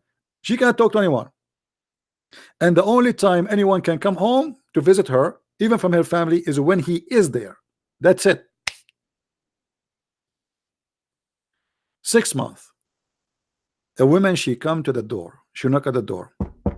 The guy who opened the door. See, the women come only when the husband is home. He opened the door, and he see a woman because he's a decent person, supposedly. So he called his wife, honey, a woman, she is here. The woman, she comes, she take her to her room because she's a woman. I mean, come on. 6 months, this woman come only when the husband is home, never when he is not. And the man, he like that. Here we go, his wife, okay, she got somebody to visit her, a woman, when he is home, perfect. And his wife, she is not complaining. And one day, his sister, the sister of the husband, she come to visit. And the husband, he said to his sister, oh, go inside the bedroom because my wife, she have her friend there. The wife, she went there because she's a woman, she can enter the room. 6 months, the guy, he is even making tea for them. Look how nice he is, supposedly, because he want his wife not to see anyone. As long as she's doing that, okay, I will make tea for you. You have your friend, stay there. I will make tea for you and I'll bring it to your door. He knock at the door and she cannot get in because there's a woman inside. Haram, haram, brother. The woman, she comes, she take the coffee and the tea and she get it in and the fruits. After 6 months, his wife, his sister, she came to visit him. And because she's a woman, she can go to the bedroom. But when she went to the bedroom, she found a boyfriend having sex with the wife. 6 months, a guy is coming to his house wearing burqa. 6 months. A man wearing burqa. The stupid Abdul, he opened the door for him. He make tea for him. He make coffee for him. And he say, honey, do you need anything? She said, no, honey, I'm fine. Honey, are you okay? I hear some noise. No, don't worry, we are fine. He never spoke to her because haram. The voice of the women is haram. He cannot even talk to her, like ask her, who are you?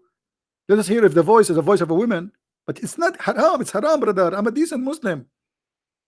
6 months he is having sex with his wife in his house, and he is in the house, and he is the stupid. He is making coffee and tea. But how you will know she's wearing burqa? Or he actually. So here we go. You close the doors, you put bars, you lock the door, there's no phone, she can't see the word, still she can cheat.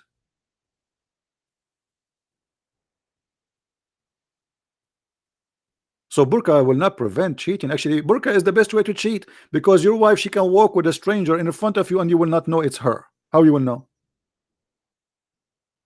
How you will know? It's impossible. Which one is your wife? Hmm? Which one of them is your wife? How you will know?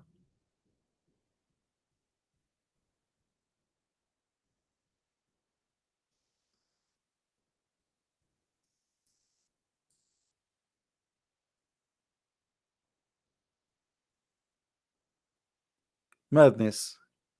Actually, even in the Old Testament, you will see where it says that he thought she is a hooker because she was wearing a burqa. Because in the old days, uh, women who they wear burqa, they do it so nobody will know who they are. So they cover themselves so nobody will know.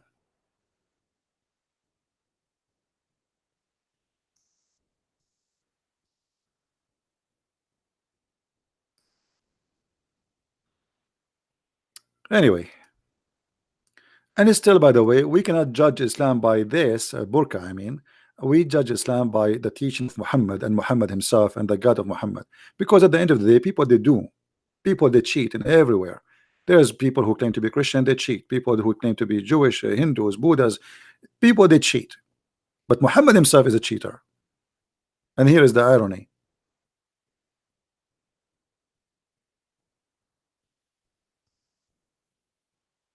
If the teacher himself is a cheater, so what we can complain about? Nothing.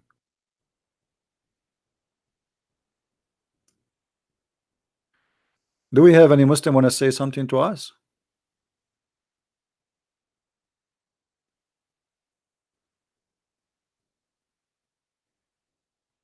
Are you live streaming while open the studio door? What does that mean? What studio door? What do you mean studio door?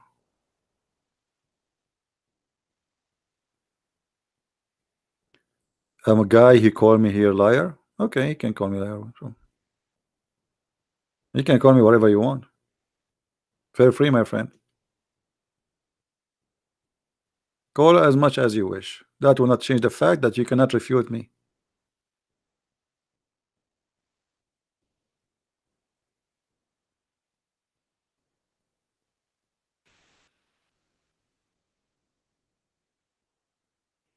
I don't know, Jeff. I don't know what they're talking about. But there is, maybe ISIS, they kidnap them, slave them. I don't know.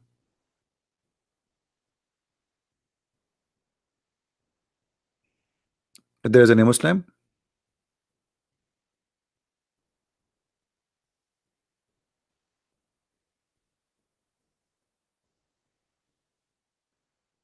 we have 13 dislike.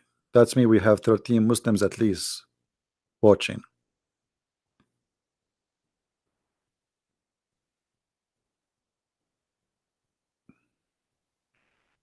The Spanish book is still wrong. Are you serious? I thought they fixed it already. What are you talking about? I will take a look at that because as I know, they fixed it from long time ago. Maybe you need to refresh your cookies. Hold on, let me see.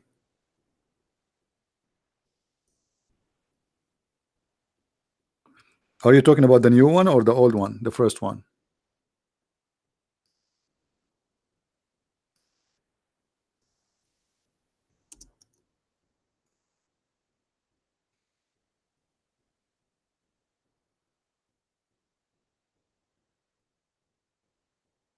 Let us see.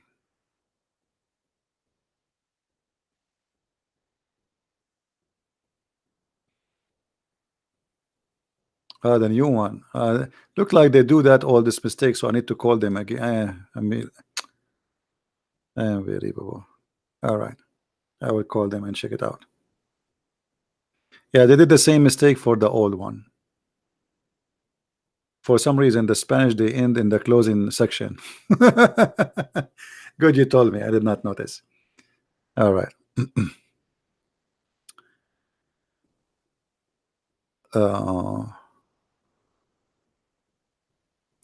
Do we have any Muslim would like to call us?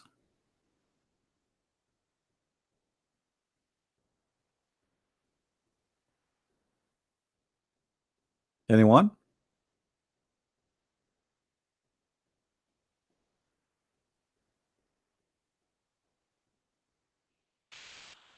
Anyway, I think we are done for today.